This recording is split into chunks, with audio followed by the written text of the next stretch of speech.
So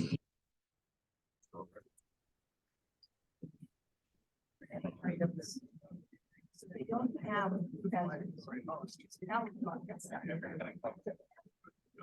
So then, well,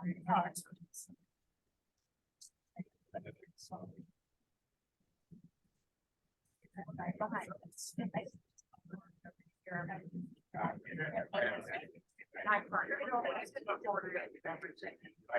Good evening, ladies and gentlemen.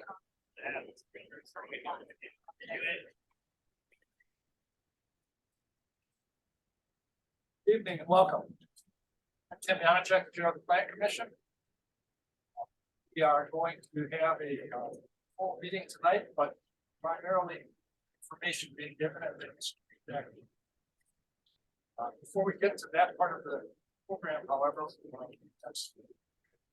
meetings might be business to take care of. And with that, I'll refer to agenda number 1 and call this meeting to order. Clerk, would you take a roll call, please? Yeah.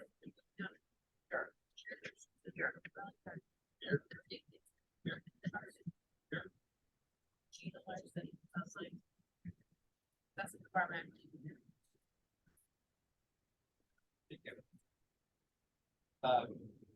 Tina, can you hear us all right? I can. You're a little garbled, but not bad. Okay. Send the chat to the clerk if you have any trouble hearing us, okay? Because I know you want to participate. All right. May I have a motion? Item number 3 on the agenda. May I have a motion to approve the draft minutes from our May 23 meeting?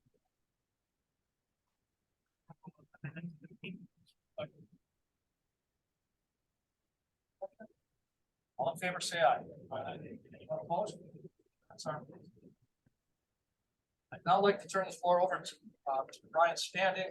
Brian is a senior planner with Dane County Planning and Development. He's been working with the Plan Commission and with our town board for years on the mandatory update of our town comprehensive plan. Folks, hearing me okay? Unless you don't want air conditioning, there's going to be some competition for our voices.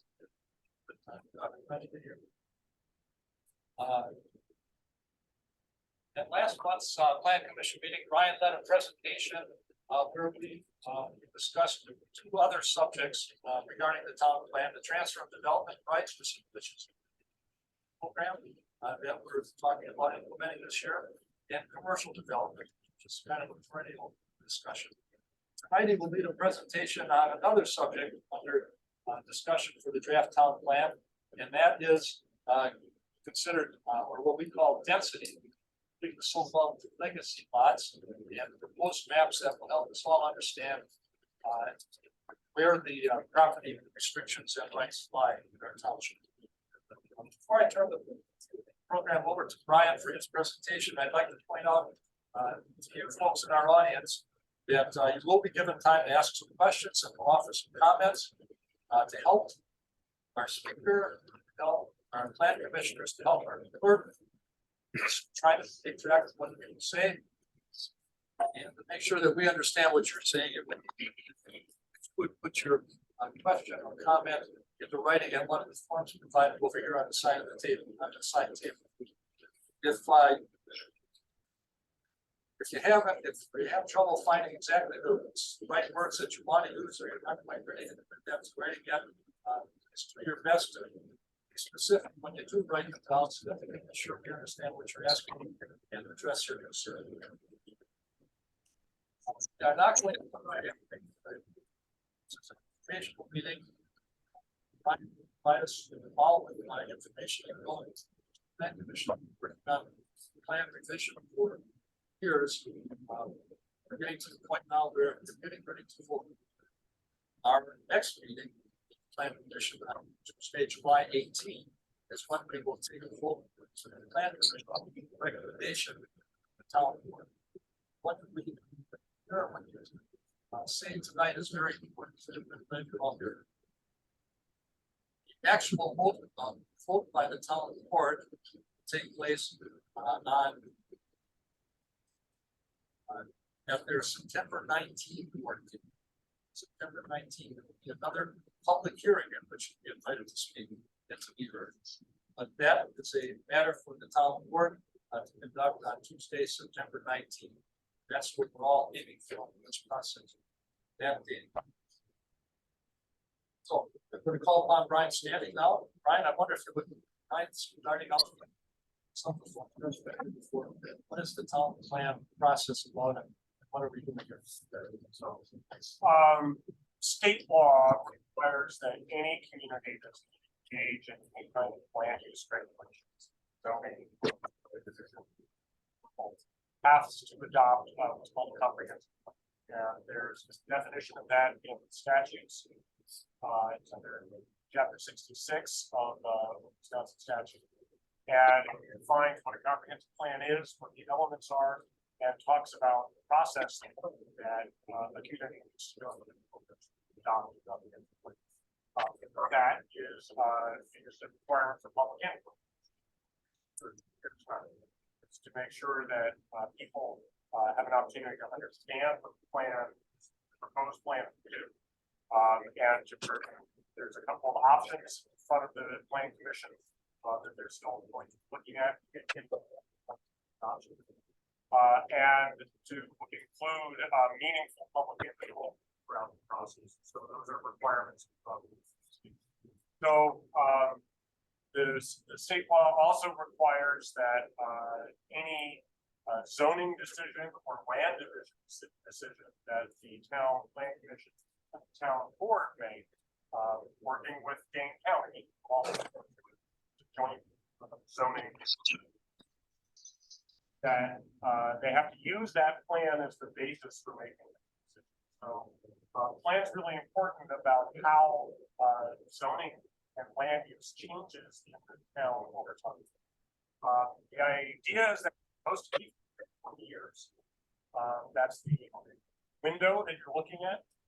The state law also requires that towns review it, or all communities review their comprehensive plans at least every 10 years, and decide whether or not they need to revise it. So it's not, you don't technically have to revise it every 10 years, but you could at least look at it at least every 10 years and determine that whether or not it's still in effect. In Dane County, the town plan is adopted as part of the county comprehensive plan. Every unit of government that does anything with land use has to have their own comprehensive plan. The system we've worked out here in Dane County is we have a county plan that has some very broad policy statements. And then the detail comes from the individual towns. And the advantage of that is that since both the town and the county board have to approve rezone decisions, this makes sure that both of those entities are working off the same document. So at the end of this process, after the town board has adopted, the planning commission has recommended, and the town board has adopted the town comprehensive plan, there will be a request sent to the county board asking them to adopt it as well. And so we'll go through first the town level review and then the county review. My role in this process, I wear two hats. One is I'm county staff, so I work and I provide planning and land use advice to the Zoning and Land Regulations Committee, the county board, and the county executive. But in most of this context, I am working as the hired staff for the town. We have a contract with the town where we provide planning assistance services. So I've been working with the town planning commission for 2-3 years now. The pandemic delayed some of our progress a little bit, but I've been working under the direction of the plan commission for that period of time.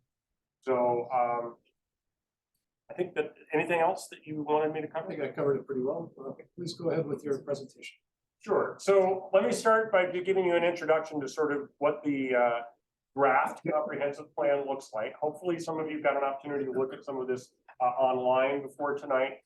This is off the website, so you have access to the same information online that we're presenting here. What the plan does is it divides the town of Oregon, and just to orient you here, this is the town of Oregon, here's the village, here's US Highway 14, County Highway M, and then so this is the town of Oregon here. what the plan does is it divides the town up into different categories or planning areas. And each of those areas have somewhat different policies. So for example, in these light green areas here, this is farmland preservation. That's an area where the town would anticipate those areas are going to stay in farm production for the next 15 to 20 years. And that agriculture is the preferred land use in most of these areas. There's some other policies in there related to density. So for example, one unit for 35 acres, which has been the density standard in the town of Oregon since 1995, applies in these light green areas. These beige areas here are what we're calling transitional areas. And these correspond to areas where the Village of Oregon has identified as future growth areas for their development and their plans. And one of the requirements of comprehensive planning law, under the state law, is that you have to include an intergovernmental component that talks about how your community is going to relate to other communities. And that you have to work to try and make sure that your plans are consistent. So what the transitional area says, it says this area is going to stay predominantly in agriculture, some amount of development at 1/35 density, but we're not going to entertain a lot of very high density development because the expectation is that at some point that will become annexed into the Village of Oregon and be developed under public sewer and water. And if in order to make that transition efficient, you don't want to have a lot of relatively low density lots in that area because it becomes very expensive if the village were going to try and provide public sewer to those areas, if those areas are very far apart, or if they're not up to the village's plan density. So that's what's the transitional area. One thing I do want to say is early on in this process, we did have a conversation with the Village of Oregon. We were able to modify some of those boundaries a little bit from the currently adopted plan, where these areas that are shown in beige are a little bigger. The good news is the Village of Oregon has revised some of their growth plans, and they now expect to grow into the town of Oregon less than they did the last time that the town of Oregon adopted its plan. So that's transition. These orange areas here are what are called rural mixed use. And these are areas that in some cases there's some agriculture there, but there's also a fair amount of larger lot development with rural homes on them. Many of this area is in the rural residential or rural mixed use zoning district. So these areas currently are not eligible for farmland preservation tax credits like these light green areas are. And this would accommodate both continued agriculture, some development at low densities, and I'll get into the density policy in a little more detail here in a second. It would also be areas where if you attended the last meeting, we talked about transfer of development rights. These are areas that could potentially become what are called receiving areas for transfer of development rights. So these are areas where if someone purchases some development rights out in one of these green areas, they might be able to develop at a higher density in some of these orange areas.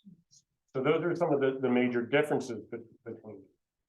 And then finally, we have these yellow areas, which are classified as traditional subdivisions. And these are areas that for the most part, are around existing residential subdivisions. There are a few areas, though, where there's potential for some redivision, and where some of those lots could be redivided to create 2, 3, or 4 lots. In these areas, the density is quite different. Instead of 1/35, you can divide down to 1 unit or 1 home per 2 acres. So significantly different than what you see anywhere else in the town. The difference between these rural mixed use areas and these traditional subdivision areas are going to be important when we start talking about legacy parcels. Because that's the major difference between the two scenarios that the planning commission is looking at now. Is how those legacy parcels are treated, is whether they are in this yellow category, which allows them to divide down to down to 2 acre lots, or the rural mixed use category, which would keep them at 1 through 35 unless they're participating in a PDR program. So that's the sort of overview. The one other category, I think there's couple other categories I should mention on this map. This dark green area, these are what are known as resource protection corridors. Those are areas that are associated with navigable waters, wetlands, floodplains, and slopes that exceed 12%. You'll see there's some areas around here where it includes some small areas of slopes that exceed 12%. The town has always had written policies that discourage development on those slopes, but they've never mapped them before.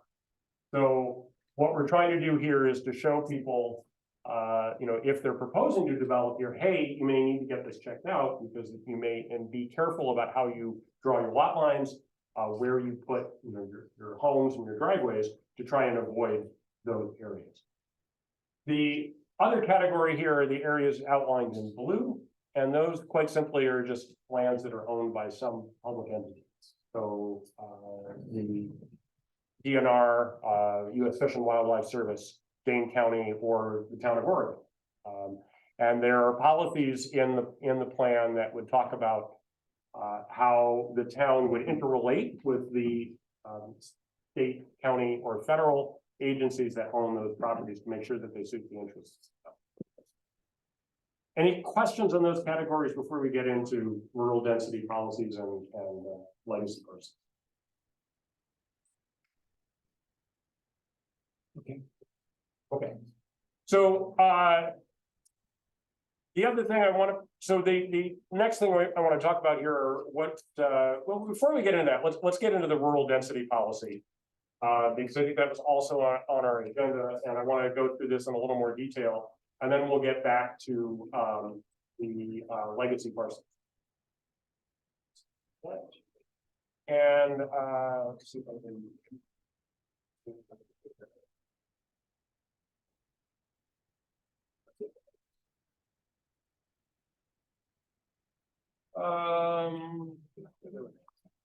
There we go. A little better. Can people see this okay? Okay. So the rural density policy is what controls the amount of homes or non-farm uses that can be in some of the areas that we saw on that previous map. And rural density policy applies within the farmland preservation area, the transition area, and rural mixed use. And it's intended to talk about how much, since these areas are intended to be either on a long-term basis or a short-term basis, predominantly agriculture, this controls how many non-agriculture uses you can have in those areas.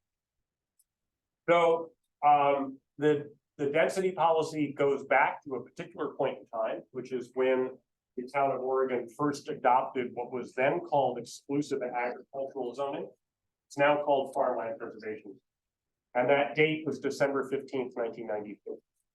So all of the calculations about how many home sites or splits you get go back to that date. And you look at the land, what the land boundaries looked like at that time, divide that by 35, and then take out how many splits or density units or home sites have been used up since then.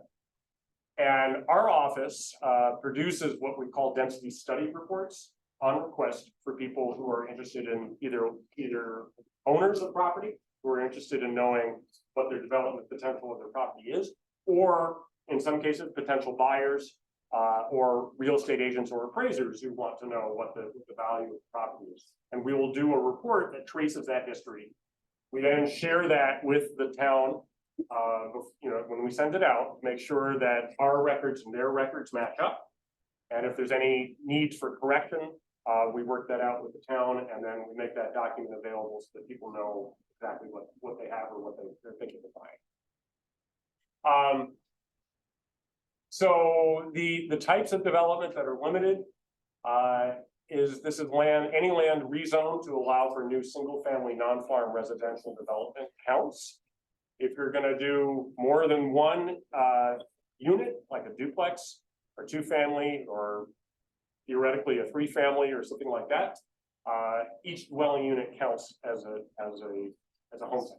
Right? So if you're gonna do a duplex, you need two splits, or two development units.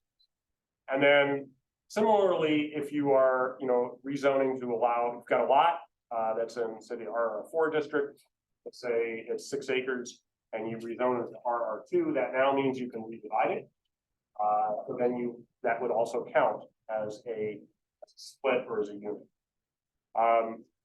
There's some very limited circumstances where folks who work a farm or own a farm can get a home going through a conditional use permit. This doesn't happen very often. And one of the reasons it doesn't happen very often is because the town and most towns count that as a split. So it's just as easy to rezone. So most people would rather rezone than try and go through the conditional use permit process. There's a new zoning category called accessory dwelling units, and you can think of these as grandmother flats, they used to call them. These are very small apartments that are attached to a building. The new county zoning code allows for these, and different towns treat them differently. In the town of Oregon, we're proposing that those what are called accessory dwelling units would count against this rural density.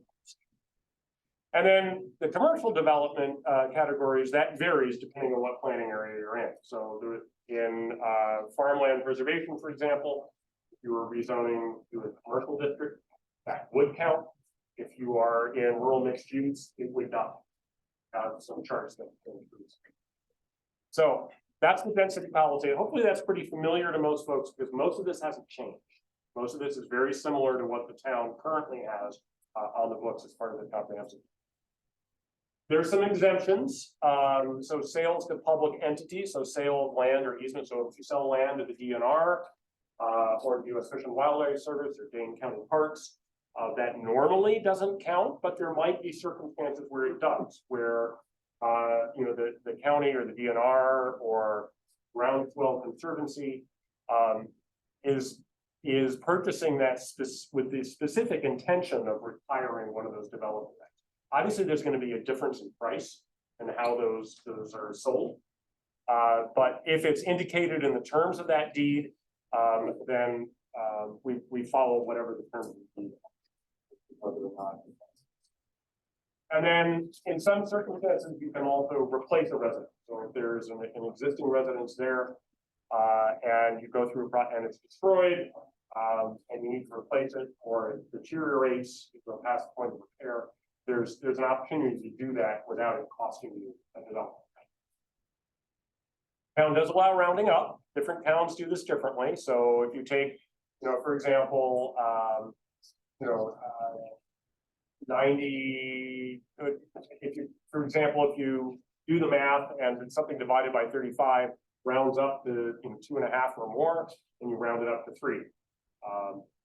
The different towns do that differently. The town of Oregon has allowed rounding up for some time, and we're continuing that on the draft.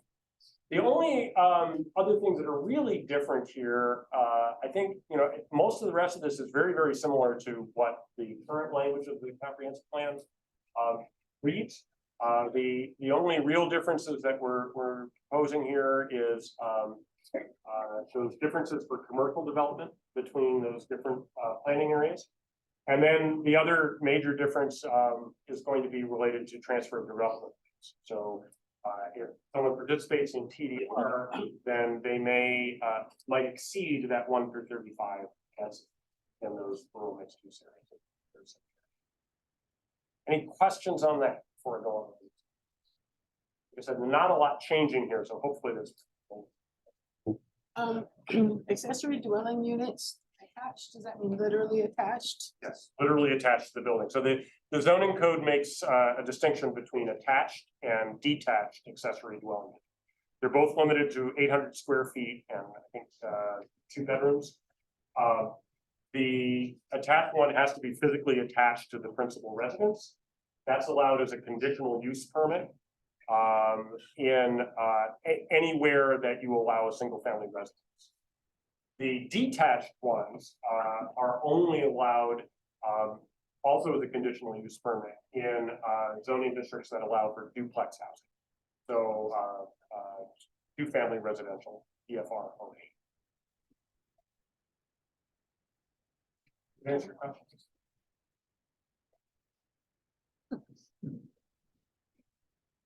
Yeah. Could you state your name too? Yeah, Phil Peters. In regards to the development rights, other townships, do they allow that, or what's the policy here in the county? How many townships allow them? Transfer of development rights Yeah. or, okay. There are, I think, about 6 or 7 towns that have TDR programs of some sort or another. We have a listing on our website that I can show you, but there's a few of them. Now, what you're talking about here, then what happens if you, you know, are taking them from, let's say, the township of Oregon and then buying something in another township, which Yeah. which laws Right now, none of the TDR programs in the county allow for development rights to be transferred out of the town. out of the that they're town? originating. Okay.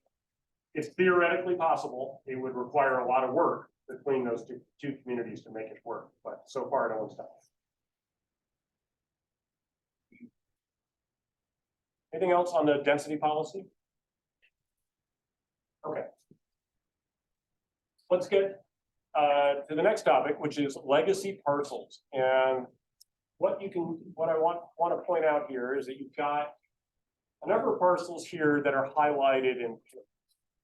And what these are lots that were created right around 1994. They were lots that were rezoned to the old rural homes zoning district shortly before the town adopted exclusive agricultural zones. And at that time, the town was trying to deal with a situation where there were a lot of small lots in the town that were formerly zoned in the old A1 zoning district, which was non-exclusive, had a minimum lot size of 20,000 square feet, and allowed a residence by right as a permitted use, right? When the town adopted the then new exclusive agricultural zoning district, we didn't have really good information in those at that time about how big everyone's lot was. Didn't have the GIS technology we have now. So consequently, it was really difficult to determine whether or not all those A1 non-exclusive plots were actually 35 acres or not.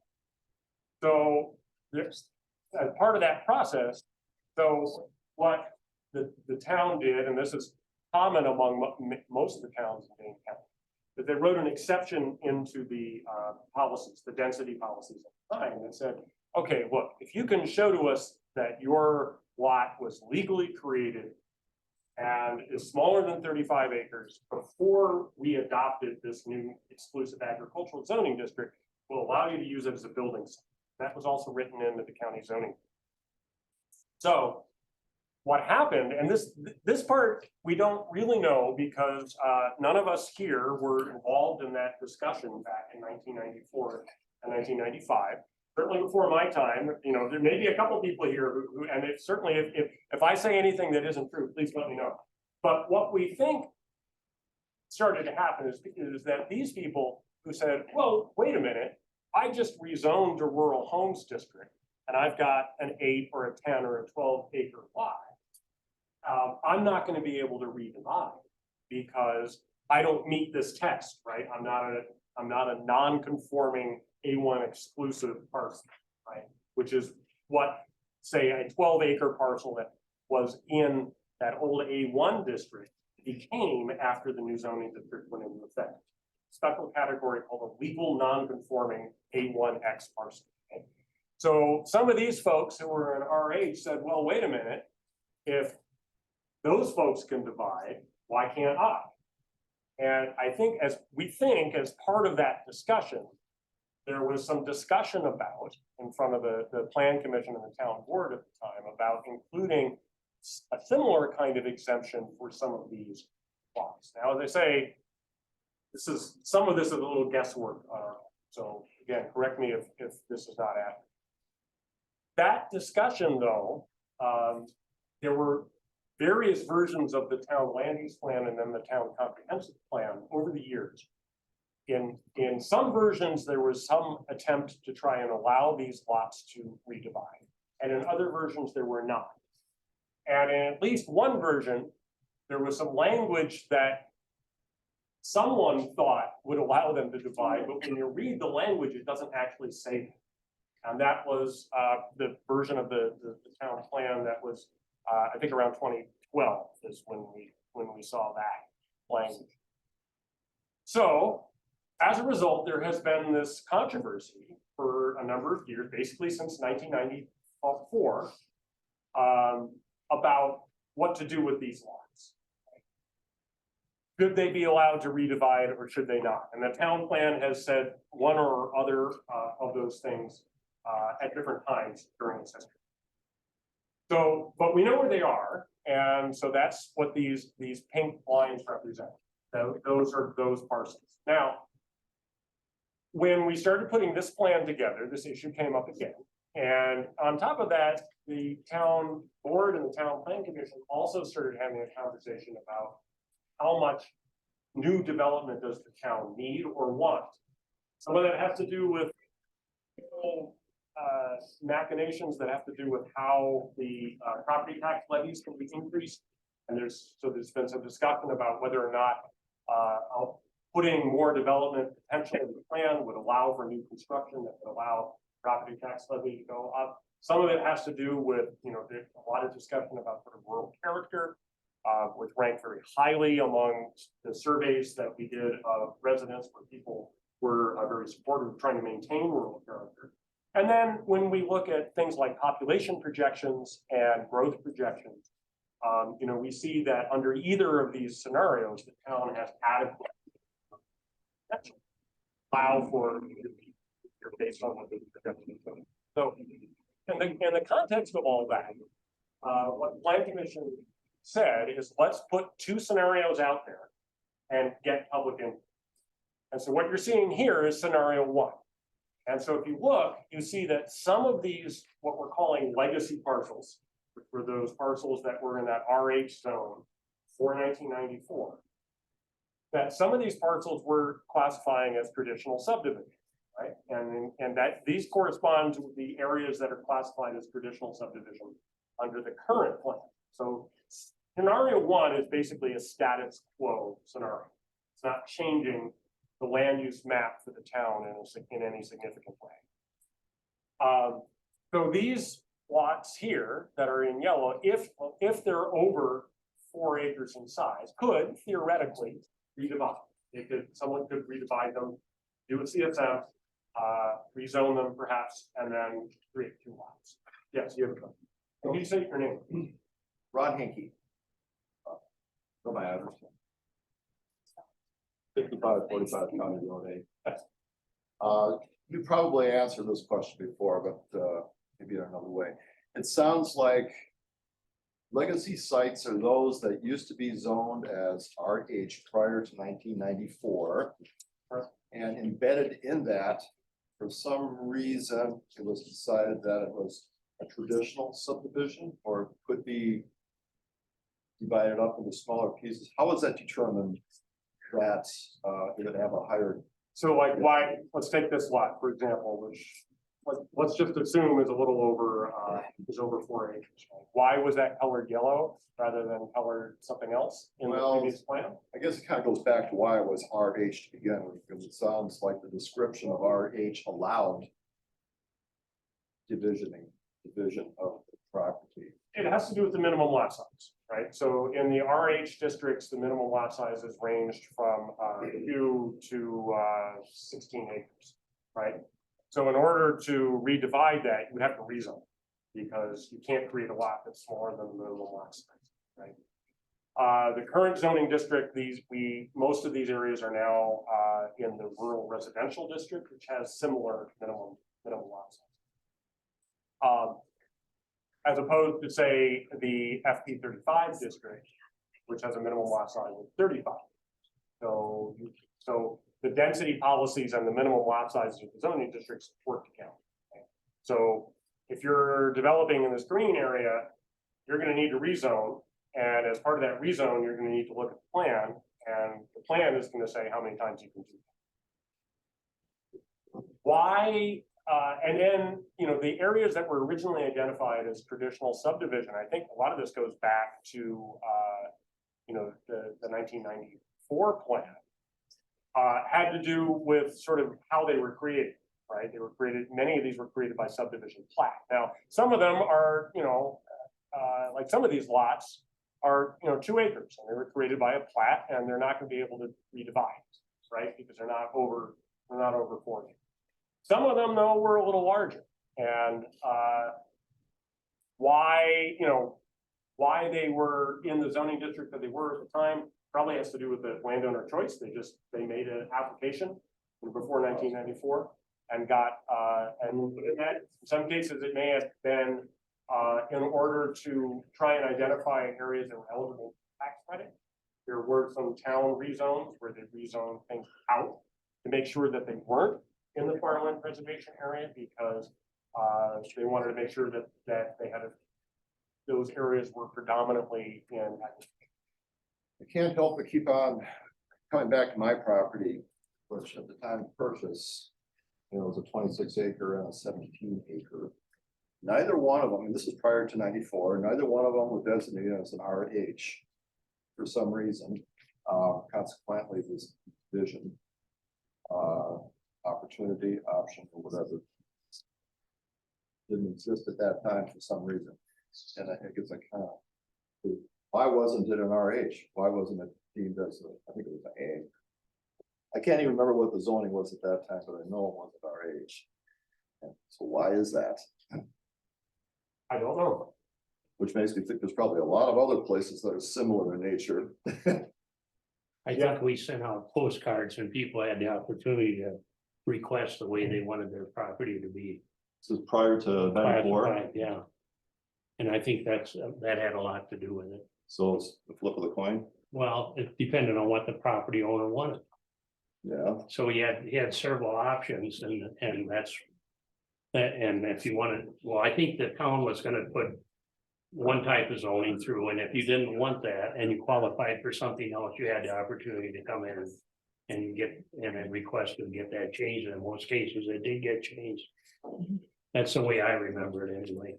it'd be interesting to know how that evolved.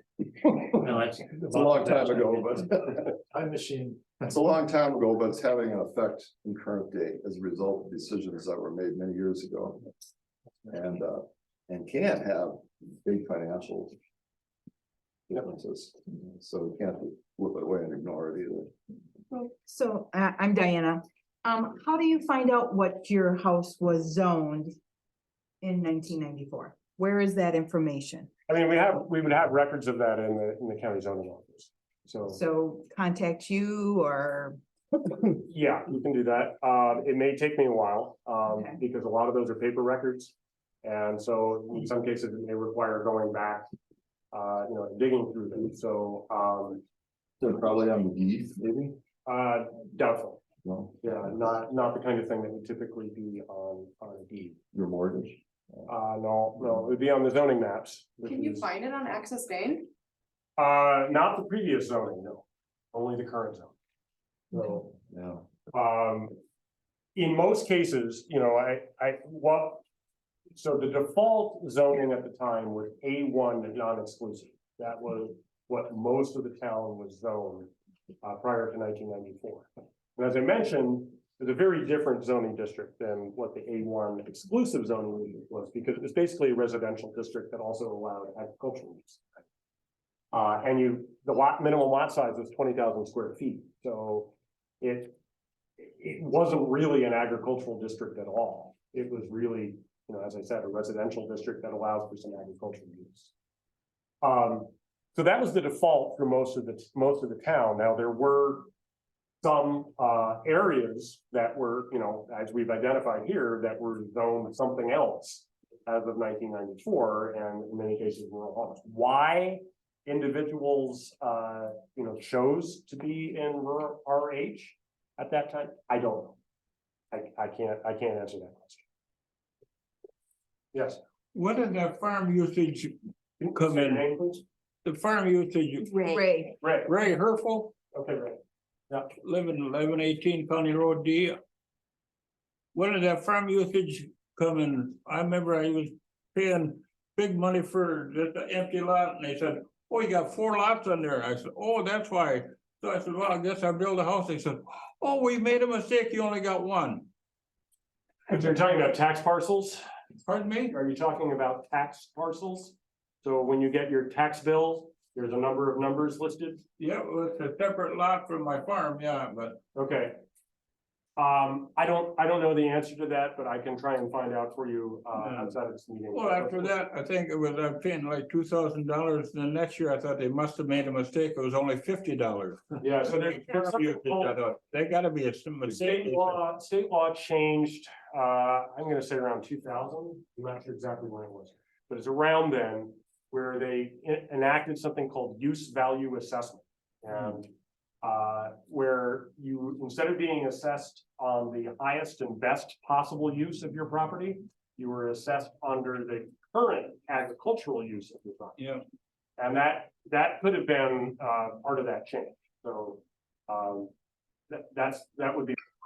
Before that. I think you're right. Okay. Yes, back there. Captain Rezak, a couple questions. Under scenario 1, there's a parcel of property that I'm looking at that's near our corner, which is Storytown and Sun Valley Parkway. Do you have an address? 1385 Storytown Road is ours.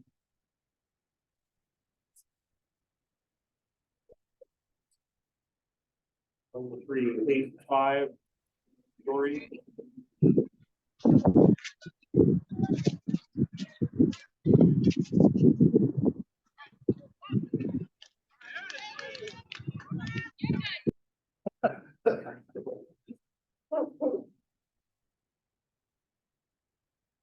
So, Yeah, so right there on the corner, this one? yeah, we're across the street, but the one, that corner that I'm looking at, so scenario 2 has that corner that's outlined in pink there as a legacy parcel, That's correct. right? That's legacy. And scenario 1 has it rural mixed use, correct? So it's a legacy parcel under either circumstance. The question is what planning category is it? This is, so all the things in pink indicate is that in 1994, it was in the rural home zoning. Okay, The question is, how do we treat it under the new plan? okay, and then, so it's a legacy parcel, no matter what, that corner. That's right, yep. Okay, so can the legacy parcels, can they be potential commercial development? In the rural mixed use category, yes. So And some limited commercial districts. I can go through that in a second. oh, okay, I don't know if I'm jumping the gun here or not, but So why don't you hold that thought and we'll get back to it, because I want to make sure people understand. all right. You do have another. Yeah, Bill Peters, that area that you vision, wasn't that primarily for? I remember correctly, then we're straight up around it. And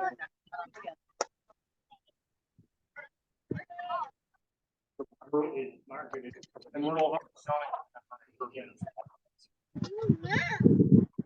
So, let me talk about, this is an example, so the difference between scenario 1 and scenario 2 is under scenario 1, we don't have any here that are, but they're like this. Already under the county, town and county's existing plan, and And what's next? One?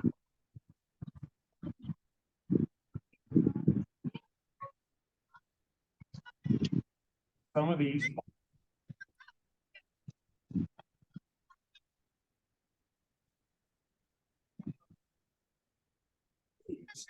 Which under the current plan, are currently in one of the rural preservation districts, limited to 1 unit per 35 acres. So, status quo. That's the currently adopted land use plan and minor tweaks, basically. That plan intact. Scenario 2 had all of those legacy parcels and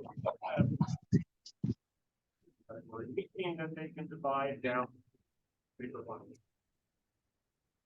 Scenarios. The plan commission is looking.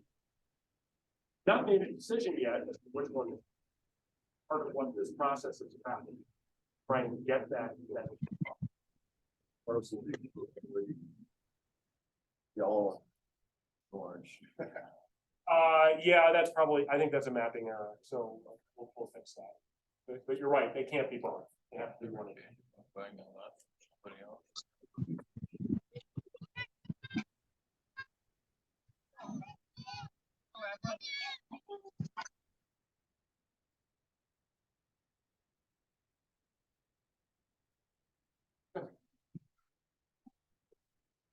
Last meeting, but it seemed like it would be helpful. In thinking about all this to, if. Someone, if yourself or maybe somebody like Stephanie could speak to what we would predict as an outcome if we did go with scenario 2 in terms of, do we think that how much development would actually take place? Do you have a sense of the interest there? Would people living there have ramifications even if we didn't develop? Okay, yeah, let's take a look at that. So we did do some estimates of what this all means, right?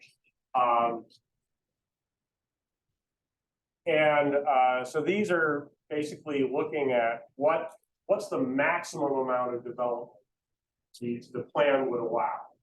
It's not to say you're going to get it, right? I mean, because just because you could do it doesn't mean it's actually going to happen. Right? That's the marketplace is going to determine that. But yeah, right, or people may not want to, right? So, but this is, so looking at all of these categories, what is the impact on the total development potential under the plan? And so scenario 1, the farmland preservation categories really don't change, right? Because they're what's green in scenario 1 is green in scenario 2. But looking at that's about 200 home sites. And I say about because there's a lot of ins and outs, which is why we do these density study reports. So it's kind of hard to calculate on a town-wide basis. Rural mixed use, is about 56 under scenario 1.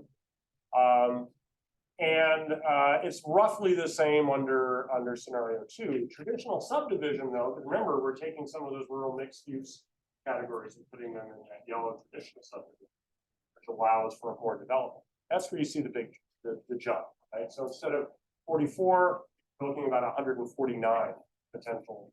So it's an increase of about 105 between those two. And again, that's theoretical, that's potential. It doesn't mean that it's going to happen tomorrow, right? And the other thing I'll say is that, I took a stab. One of the questions that's come up is like, well, yeah, but are they really, can you really redevelop? Do they have enough road frontage? Are they all in the wetland? Something like that. So I took a stab at doing that from a GIS standpoint, and these numbers sort of reflect based on what it looks like, it seems realistic. So do they have at least 120 feet of road frontage? Do they have land that's not completely in floodplain or wetland? So these are estimates. These aren't precise, but I think they're reasonably accurate as to what. So that's what the difference between those two. I saw a hand back. You answered it. Okay. Yeah. Right. Thank you. Any questions about that? of the development. Eric Haugen, Water Court. Got a question. You mentioned 120 feet of road frontage. Is the plan commission and the town board to entertain variances to allow shared driveways? Yeah, it depends on the planning district that you're in. So in farmland preservation, transitional and rural mixed use, yes. In traditional subdivision, no. So if a legacy lot has less than 120 feet, there's no way to subdivide, no matter what the number is, because they don't have enough road frontage. If they are in the traditional subdivision category, they need road frontage. Rural mixed use, There's no variance that could be allowed to share driveways. not in the traditional subdivision. The expectation in traditional subdivision is that if you're in that situation, you would be dedicating a new town road. Rather than, there's not a tremendous amount of redevelopment in the traditional subdivision area under scenario one. It's only those, those lots that are significantly larger than 4 acres. There's a bit more under scenario two, but again, that number, that 149 takes some account of what that road zone is. Thank you. Yes. Did that law change where you can buy a lot from someone else if you don't have enough acres yourself? Don't have enough acres yourself. Well, You want to buy a lot. I from tried someone to else. sell a lot and they said you had a land adjoining that. You had to wait and buy that land and be there for 2 years in order to sell it. Can you buy a lot from someone else now? So, I mean, you're talking about transfer of development rights, or are you talking about, Yeah, for development, okay, for a house or whatever. so, the town plan has a proposal to allow transfer of development rights from, these areas shown in green to some of the areas shown in orange, but that hasn't been passed yet. That's part of what this plan would allow. Hmm. Does that answer your question? Well, then do you have to buy a land that adjoins your land or can you buy it? No. The idea would be, so someone could buy a development right here. And then that would reduce the development of this farm parcel. And then they could add, say, a new lot in here. And you only have to have 2 acres to put a house on it, right? The 2 acre minimum lot size is still a requirement under the proposed plan.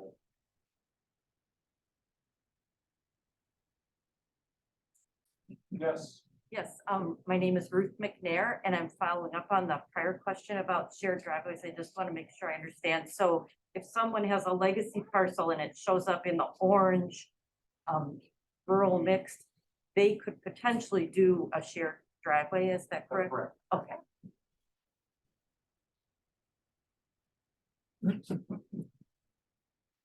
So, as I said, one of the things that the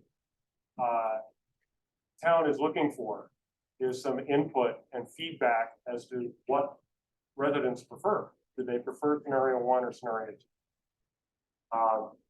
And again, the only real difference between them is how some of those rural, or those legacy parcels are treated. Should they be allowed to divide? Should all of those legacy parcels be allowed to divide down to 2 acre lots? Or only those that are already in the town land use plan classified in that planning? That's sort of the big question. And are you talking residential lots or potential commercial? Okay, yeah, no, good question. Let's get back to that. So let me, here's a summary here of what some of that can look like. So this is the major differences between the major policies and the differences between each of these planning areas. So let's just look for now at rural mixed use and traditional subdivision, because that's the big difference between scenario one and scenario two. Right, so density, we've already talked about 1 for 35 in rural mixed use. You can go higher with TDR. In traditional subdivision, it's 1 unit per 2 acres. The zoning districts that are permitted are somewhat different. So in rural mixed use, you can have agricultural transition, which is a lot like farmland preservation. You can have natural resource conservancy, recreational, utility, sort of a utility district, rural mixed use, rural residential, single family residential. And then the only commercial districts you can have, the commercial districts you can have are limited commercial, general commercial, or in very limited circumstances, rural industrial. And what does that mean? What do those things mean? Okay, let's talk about that. So, The commercial part of it. yeah, so, before I get into the details of the zoning, let me just point out the other difference. In subdivision, you have a lot, some of these are similar. You don't have the agricultural uses. And you have you don't have rural industrial. You only have these two general commercial and limited commercial zoning. So, fewer commercial opportunities in traditional subdivision than in rural mixed use. And the types of commercial that can occur outside of the zoning districts here is in rural mixed use. You can do home occupations, you can do limited family business. Those are typically done through a conditional use permit in rural mixed use zoning or rural residential zoning. And then you could do limited commercial, which is associated often with contracting types of operations, and some general commercial. And then, as I mentioned, rural industrial and certain. What does that mean, general commercial? General commercial is it's essentially, you can think of it as retail, but it's commercial activity that takes place indoors. Like it could be a vet. Yes, veterinarians could be under general commercial as long as they don't have boarding. Okay, and so scenario 1 and scenario 2 are the same for that? No, because parcels that are in traditional subdivision under scenario 2 have they would both allow general commercial, so to that extent they are. They would not allow rural industrial. And yeah, that's the primary difference. The difference between scenario 1 and scenario 2 in the rural mixed legacy parcels is what I'm talking about. Yep. That could be a commercial business, that could be where somebody comes and goes all day. Yes. Could be. It So could. either scenario now- does not protect against not putting commercial businesses up. So the plan has some standards for commercial development. And it includes things like the town board's ability to put conditions in terms of hours of operation, number of employees, traffic. They can also limit the total square footage of the operation. In general, they can't be larger than 10,000 square feet, pretty small for. But they have the ability to do that. It's not to say that they will do it. There's no guarantee that it will or will not. Right? That's correct. So. It'd be nice to be able to see her parcel. Right. Sure. You have an address? Yeah. This one again? Gave it to you. Oh, 1385 Storytown, yeah. There, you've let a commercial business go out there before, I'm sure you remember my story. Commercial And- agricultural under a. Yeah, conditional use which permit. agricultural was supposed to be just agricultural, well, it's not now, it's commercial. That part is, and so our concern is that more commercial businesses will come out there. Residential is, fine, it's commercial that we're concerned with. There's. This one? No, she's across the street. Yeah, I'm on the corner of Storytown and Sun Valley Parkway is where we are, and then that, where it's in pink, Here? that is what we're concerned about, because right now it's a farm field. But you're across the street, right? We're Okay. across Sun Valley Parkway. So you're up On the here. corner. You're up here. Yes. This is the parcel you're concerned Right. about. Yes. Right, Okay. correct. Gotcha. All right, so let's take a look at what the zoning would allow. So the difference between scenario 1 and scenario 2 would be under scenario 1. Under scenario 1, there could theoretically be rural industrial here, but I don't think the siting criteria is going to allow it. So you don't have to worry about that. So yes, you could have general commercial under either scenario 1 or scenario 2. And let's take a look at what that zoning would allow. I mean, when commercial's being considered, do you honestly take into consideration the people that live right around there and So- what their concerns are? So let me explain how this would work, right? This property is probably in the rural mixed use district. Yes. We call that. So before any of these activities could happen, they'd have to apply for a rezone petition. That rezone petition would have a public hearing. Yeah, and we've been through all that Yeah, before. and you so would be yeah. notified. All Yeah, yeah. landowners within 500 feet of the property would be notified, Correct. would have an opportunity to, to express any concerns. Mhm. This is the most intensive zoning district that would be permitted, on this particular site. And this is called general commercial.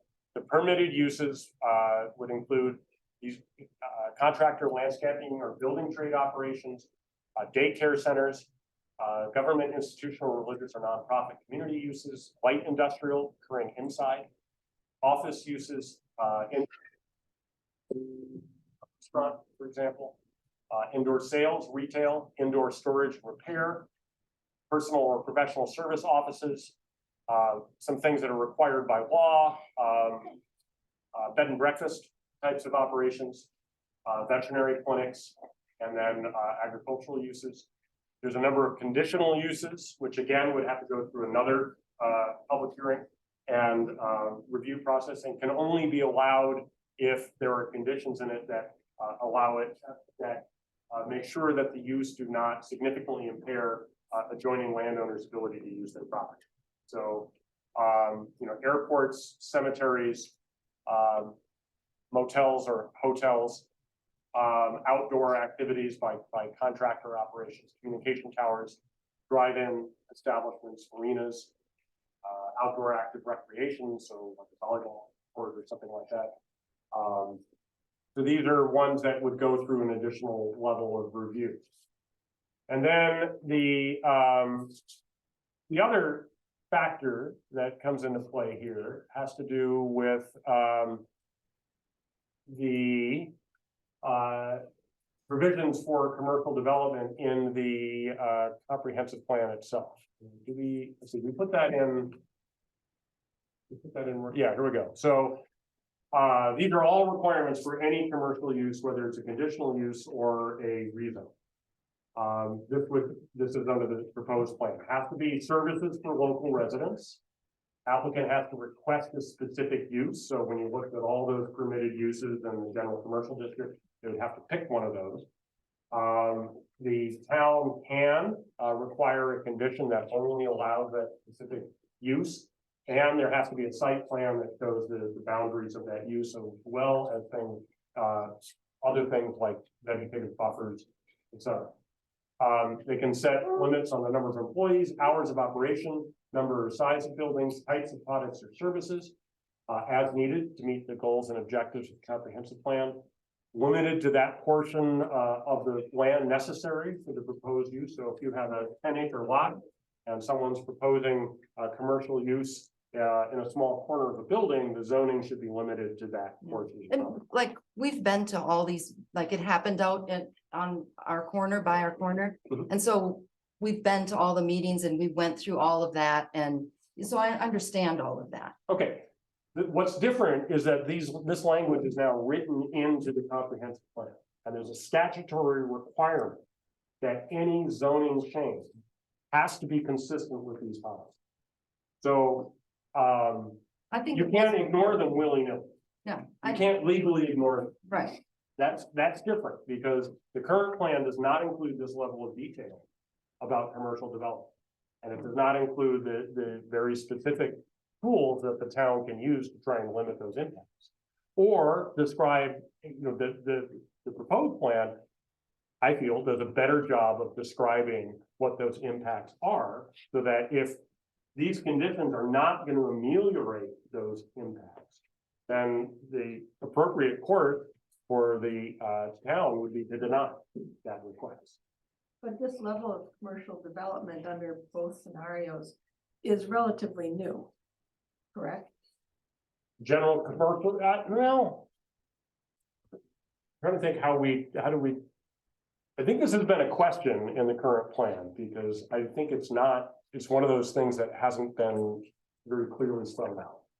As to how to treat commercial development, certainly areas of the town. Maybe not in the traditional subdivision, but certainly in a lot of these areas that we're currently calling rural mixed use. Under this proposal.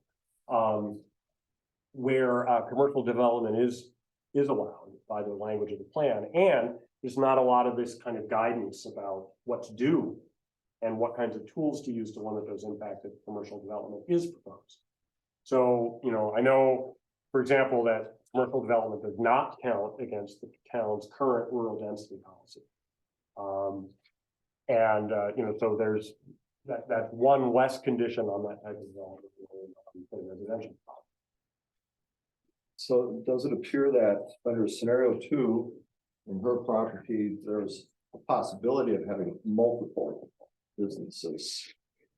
Because there's already That's one business out there As right opposed now. to in scenario. That's correct. So yes, you are right, because under scenario 2, this lot and this lot could divide down to 2 acres, and each of those could potentially have a commercial use. That would be the difference. So that's the significant difference in scenario 1. So scenario 1 limits the division of that. That's correct.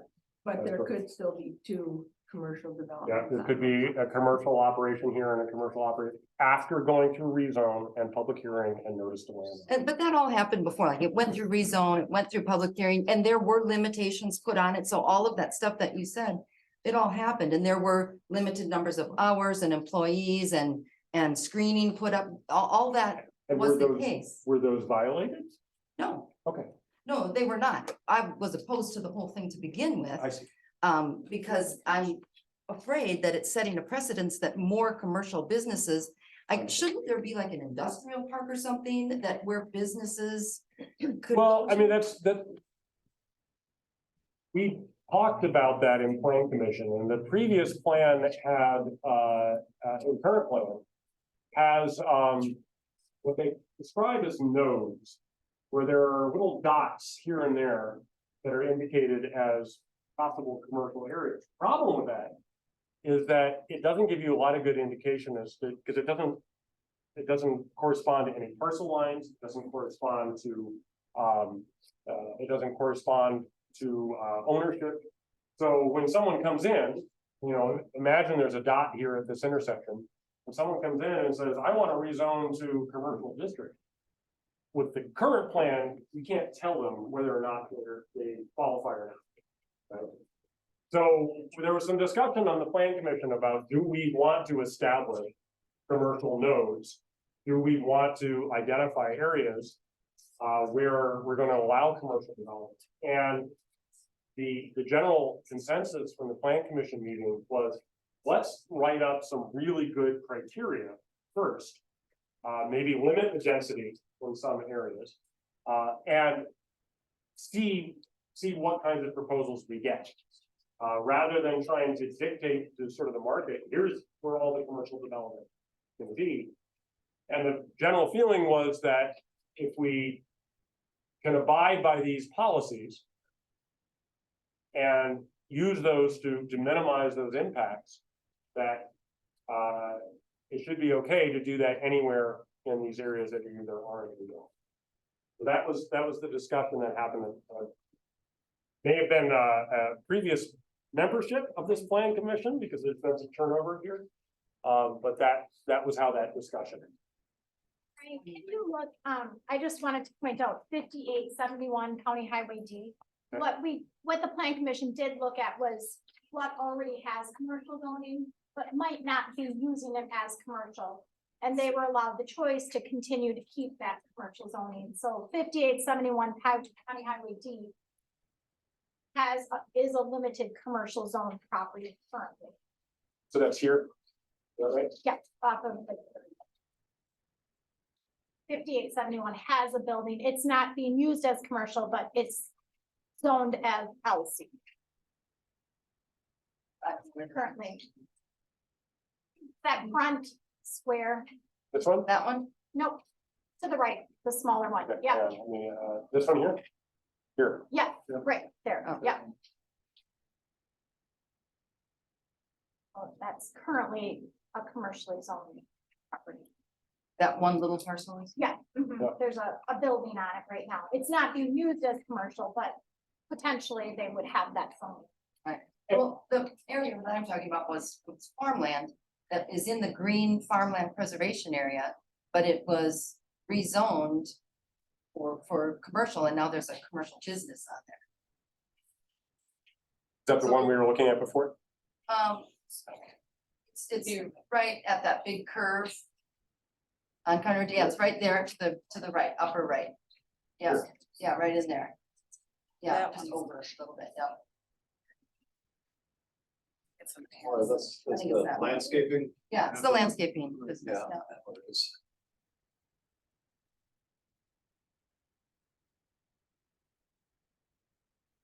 Yeah, and they're gonna build a house out there too, which residential, you know, whatever, it's the commercial stuff that we're concerned about. That's all I have for Okay. Yeah, well, presentation thank tonight, you. but so certainly happy to entertain any of the questions or. And also since most of, well, some of you that filled out papers to speak have spoken, let's go through them and have an additional, if you guys know that you filled one out and want additional time to speak, we can do that now. I'd like to speak. Okay, Andy. I'd like Blomstrom? to address scenario number 2. Yes. My name is Andy Baumstrom.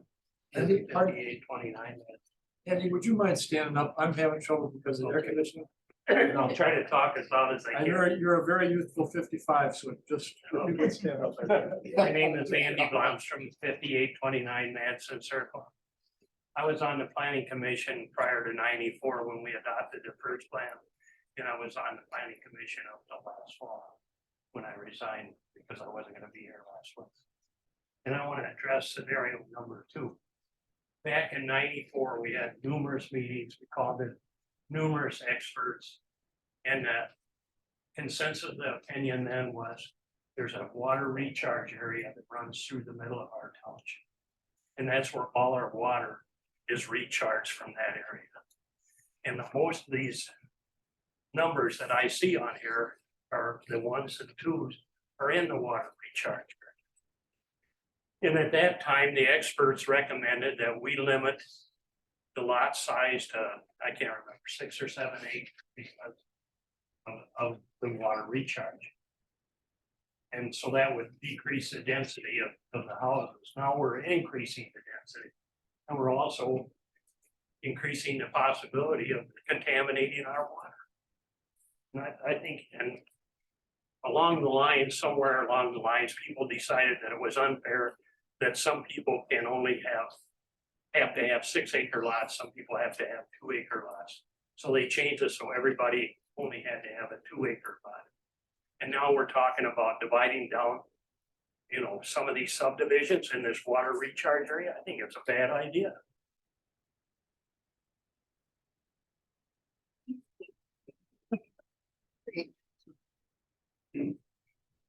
Okay, anyone else that has filled out a sheet that we didn't get to what you may have asked questions, but we didn't get to what you wanted? You want? I didn't ask questions, but I do want to. Yeah, absolutely, please. My name is Alice Holbrow. I live at 334 Wilderness Way. So I'm in one of these tiny little subdivisions that you're suddenly telling me can have another dozen houses, which would completely change the flavor of it. But that's not how I meant to start. The comprehensive plan emphasized over and over the importance of maintaining the small rural community feel of Oregon and green space preservation. And I see scenario 2 as going completely against that. I don't understand why people who bought knowing the size of their lot are now have any business crying foul on that and are being able to subdivide. And on the flip side of that, someone like myself who looked for probably 3 years for property out here that I could afford, and also very thoroughly checked all the zoning of all the properties around me, so I knew what I was getting into. I'm now being faced with a complete change in that, so I feel like the rug is being pulled out from under me by this, all this change. I think many of my neighbors feel that way too. I know they've been to previous meetings. But my personal feelings aside, I feel like this scenario two is a pretty massive destruction of potential of green space habitat, which are things that the comprehensive plan supposedly valued and wanted to preserve. I feel this is going in completely the opposite direction. Thank you. Thank you. Okay, I'd like to speak. okay, Eric. My name is Eric Haugen. I live at 6034 Lowry Court. We could bring that up on the map. At least understand if I'm speaking accurately to what I'm. Sure. What was it? 6034 Lowry Court. Can you folks in the back here, Eric speaking? Go ahead. Was your name again? Eric Haugen. You're here. I appreciate Brian putting this together and the handout for the maps. I think it helps a lot from the last meeting. I guess I want to be clear. I do not support scenario number 2. Am I spelling that correctly? W-A-L or W-A, L-A. I mean, L-A.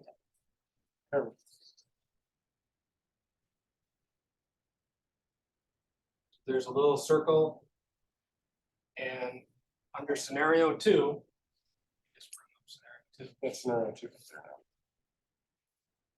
Our properties, rural, are going to be surrounded by what the plan is considering traditional subdivision. Is that correct? So all the yellow properties surrounding mine are going to be able to split. And I have a number of similar comments to what was just made. Our family moved to Oregon in August of 2018. We reviewed the surrounding properties sharing lot lines with ours on access gain. All were zoned and are zoned, single family rural residential. One of them is mixed use and it's clearly labeled on the site, and that's the airport there. Surrounding homes have been in the area for 40 to 50 years. Now I'm finding out that there's this thing called legacy lots who have the ability to split. We purchased our home in Oregon for the rural area, the layout, and the schools. Scenario 2 would allow significantly more dense homes zoned traditional subdivision to surround us and other rural properties. In October of 2019, the commission sent out a survey, just posted on the website. I went through and looked at that. 3 questions came out of that I wanted to highlight. 54% of residents ideally wanted the population of Oregon to stay the same in 20 years. The 3 most important reasons for living in Oregon are rural atmosphere, the length of site, the property, and the quality of schools. That's why we moved to Oregon. This would significantly diminish why we moved here. The survey agrees why we purchased a home in Oregon. One of the legacy lots, I've been asking a number of questions about shared driveways. The one to our north, that one right there, has 115 feet of road frontage. And I keep bringing up the shared driveway. Because if they're going to stack homes behind homes, they're going to have a shared driveway. And I've been told multiple times that shared driveways will not be allowed under this traditional subdivision. Whoever owns that property is being told they have the ability to split 3 times if you do the math, but clearly that doesn't work. So I know there's been an estimate put together of what might or might not work, but in looking at a number of the properties in the town, some properties have been laid out like a traditional subdivision. And what I see here is a non-traditional subdivision. If people were to try and build, you see variances having to be asked for to try and, squeeze homes in. And I'm just trying to understand, is the plan for the commission and the town to move forward with a ideal home site and building site? Or is it just to add quantity of building sites to the town? So just for clarity, I do not support scenario number 2. Thank you, Stephanie, Eric. why don't you bring me up next? Yes. You ready? It's the same. Okay, sounds good. Ready to go. Okay, Dave Wyman. I'd like to introduce myself, Dave Wyman. I'm at 6031 Lowry Court. I have the airstrip there, so I'm just south of Eric's property. We've lived on Lowry Court since 1977. Of the 19 acres we own, we farm 12 acres. We have 2 daughters and 2 grandchildren who are our legacy. Okay, I also oppose legacy 2 or scenario 2. I would like to begin by acknowledging the efforts of the Planning Commission, and Eric's done that, and also the Dane County zoning Brian here. Nice to meet you. Face to face, Brian. As taxpayers of the town of Oregon, we have an opportunity to act in a responsible manner based on science and fairness, or irresponsibly based on prejudice and politics.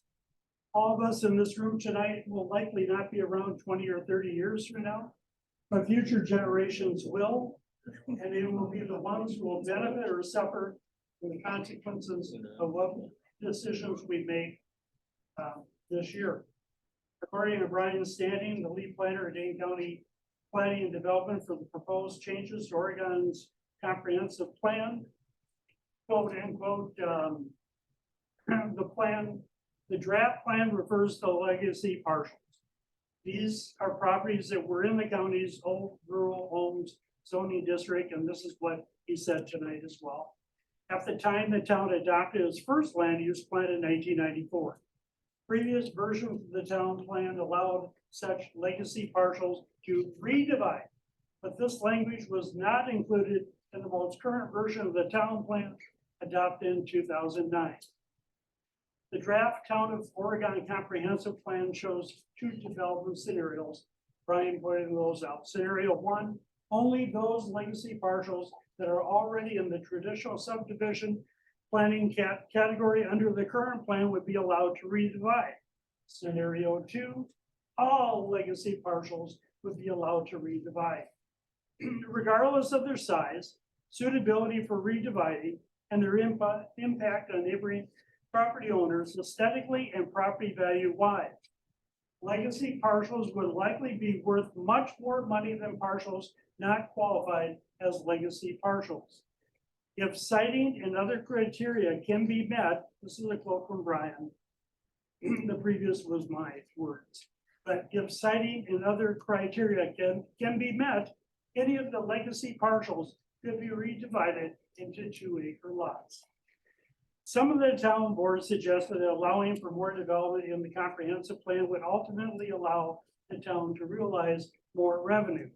But there have been no cost analyses done regarding revenue versus costs in road maintenance, police, fire, and rescue services, insurance, or the effect increased development would have on water and sewer, or the impact it would have on property values and quality of life for residents.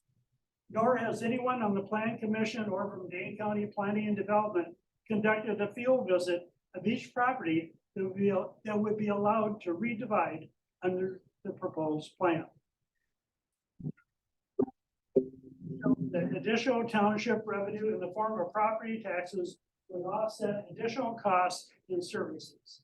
According to Dane County Planning and Development, quote, the emergency service will have the opportunity to review and make recommendations on any individual rezone petitions or land division applications that occur after the plan is adopted. That is about it. It's common sense to conclude that more lots will result in increased costs for the township. Additionally, there have been no studies to determine the effect of increased traffic and accessibility to existing roads under scenario 1 or 2. Property owners I have spoken with are against scenario 2 for numerous reasons.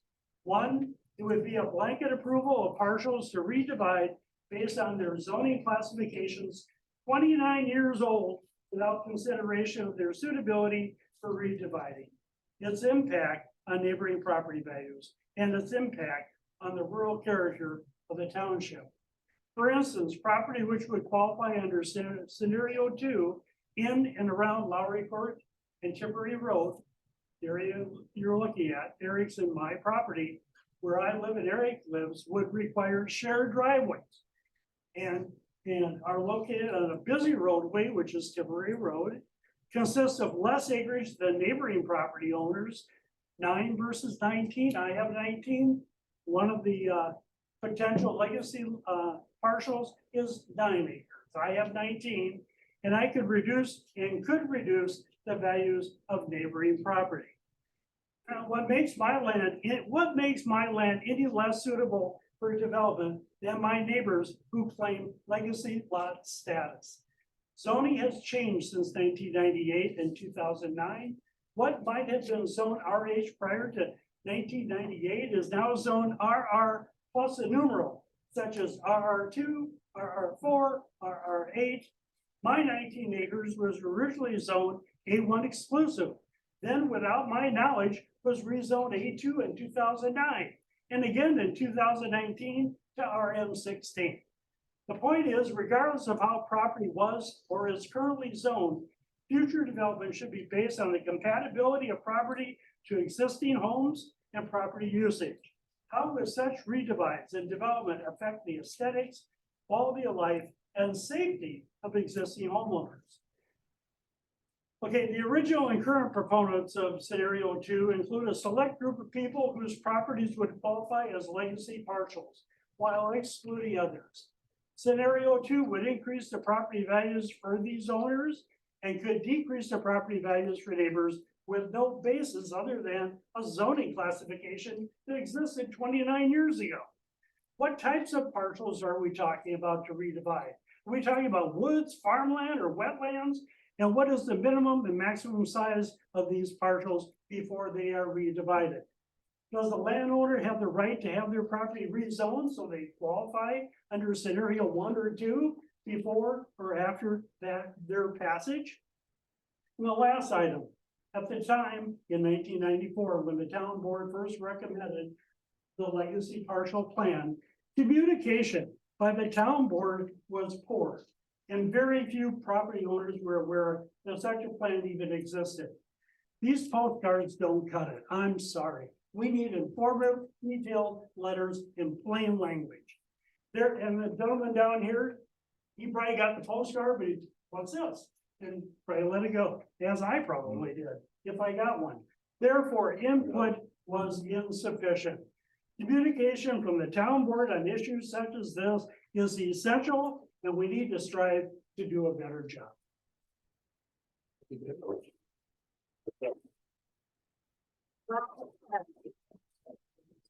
Anyone else? Sir, I see some hands up back there. Stephanie, why don't you call on somebody so you can hear? Yes, go ahead. Either one of you. My name is Dave Goodspeed. I live on County Road D, across from Lake Harriet. I just have not so much a comment, just a question. I'm sorry I got here a little late, so it may have been answered. First of all, thanks a lot for all the work you guys done. Looks like a lot of work. My question is there a directive or an influence that comes from someone above us, someone outside of the town of Oregon that directs the commission to plan for growth in terms of the number of lots that would be the larger growth that's projected in scenario 2, that is a higher growth that's expected, or come up with a plan for more growth above and beyond that which could be accommodated with the more conservative scenario 1. In other words, my question is that coming from somebody outside of the town board? Well, what I can tell you is that the statutory requirement is that you have enough development potential in your plan to accommodate the projected growth for the community. Either scenario 1 or scenario 2 would do that, so it would meet that test. You guys get I'm sorry to interrupt, but are you sort of told a number, like you need to have a plan that has at least this much growth in it? Well, the Wisconsin Department of Administration generates population projections. Unfortunately, they haven't updated the current projections for some time. So they were last done, I think, in 2013. So they were based off the 2010 census. We have not yet received new projections from the 2020 census.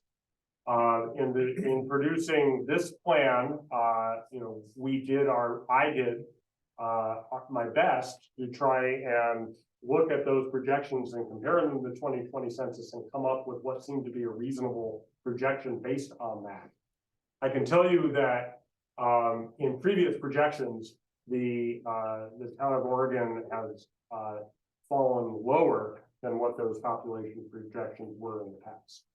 So we did the best we could to try and project forward what we thought was we thought was sound based on the information and the standard methodology. But in theory, it should match the DOA projections. But as I said, those are considerably out of date. Either one or two would. Either one or two would meet that test. Can I ask a follow-up question to that? If scenario one would meet those projections, what's the point or the motivation, the value behind such a radically different scenario two? Well, I think I talked a little bit about this in our discussion with the plan. There was a number of discussions about, how much development should be in the town. There are some formulas associated with property tax levies that allow you to increase property tax levies based on new construction. There's also, so there was a lot of discussion about how much development should be in the town and whether the current plan was sufficient. So the law doesn't say that you can't over plan, just that you have to provide at least the amount that your population is at. Thank you. Sorry if I missed that. So that's how that. Yes. Hi, my name is Ruth McNair. I live at 5792 Alpine Road. I've lived in the town of Oregon almost all my life. I was on the plan commission in the early 90s, and my memories align very much with Andy's about the reasoning for the different lot sizes in the groundwater recharge area. I think we really had a focus then on the rural character of the town. And I think scenario two goes against that. So I'm speaking against scenario two for that reason. I think there's a lot of equity issues, but another equity issue with scenario two is some of the 70 acres would potentially have less building sites available than someone with 15 acres. And that to me is an equity issue. That does not seem fair to that larger landowner. So yeah, I am against scenario two, but I want to thank everyone on the Plan Commission and Brian for explaining this all and putting all this work into it. So thank you.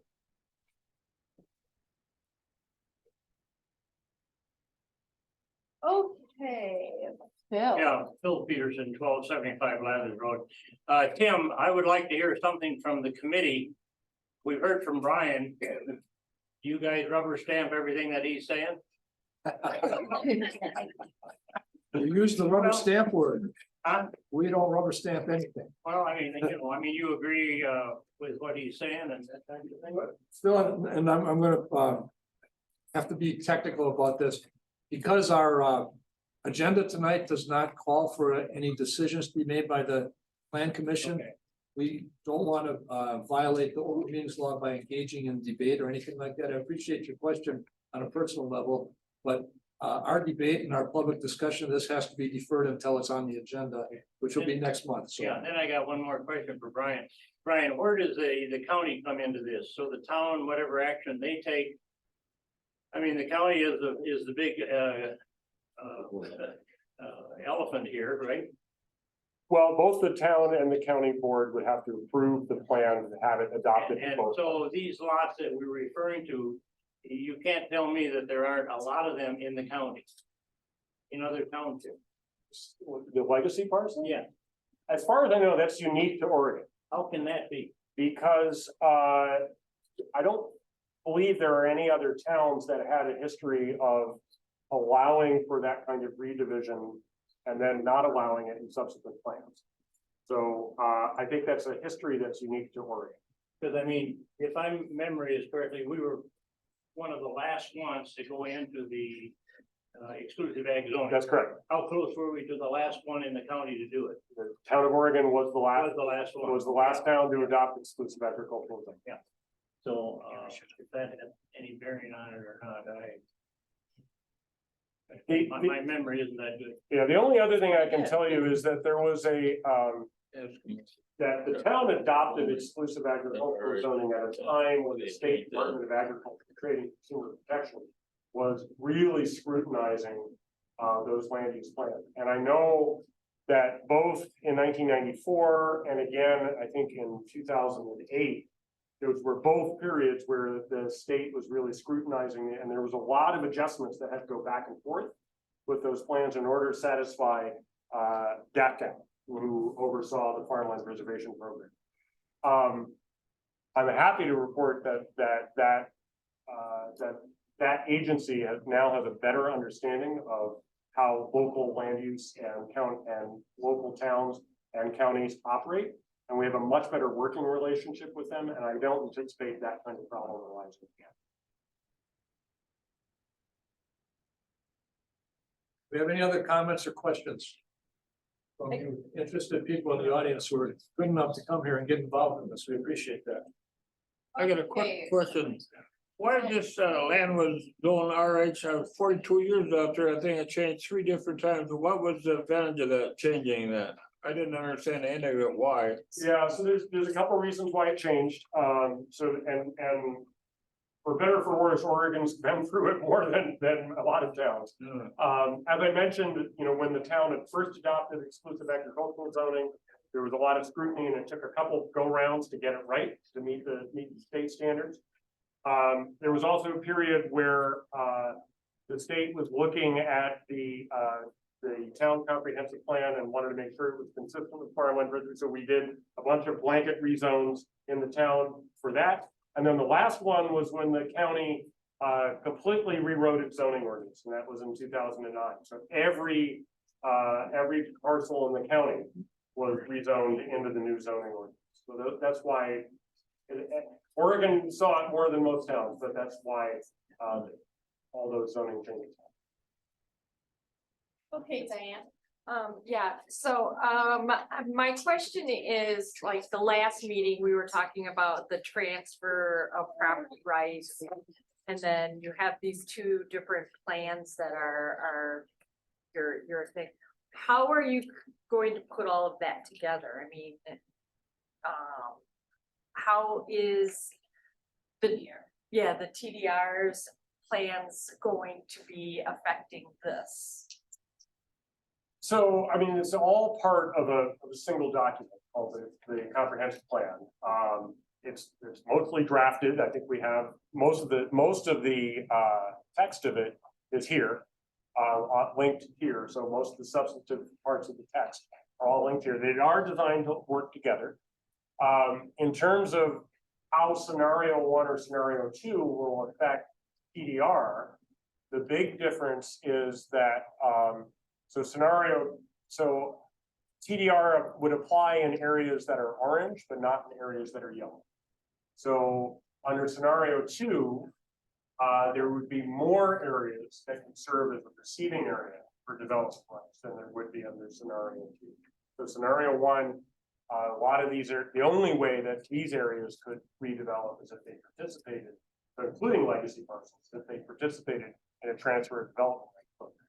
Under scenario 2, some of those legacy parcels would be able to redivide without participating in TDR. Does that answer your question?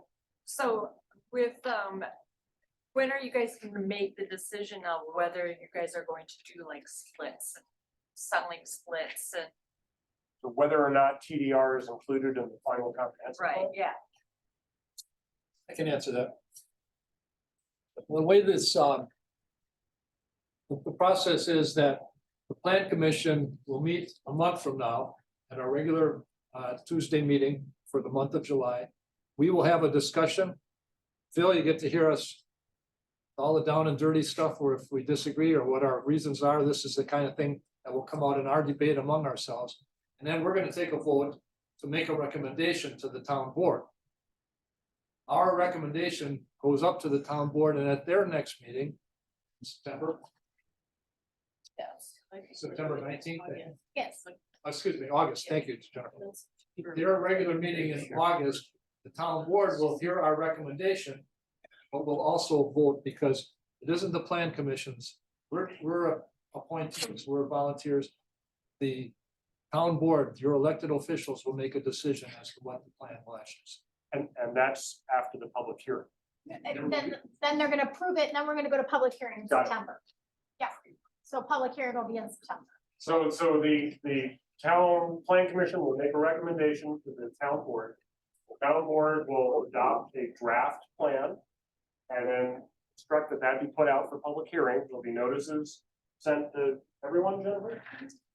Everyone in the town, and people can comment, as you have done tonight in about any aspect of the plan, that people wish. The town board can then take that comment and decide whether or not to, approve the plan, amend it, or send it back to the plan commission.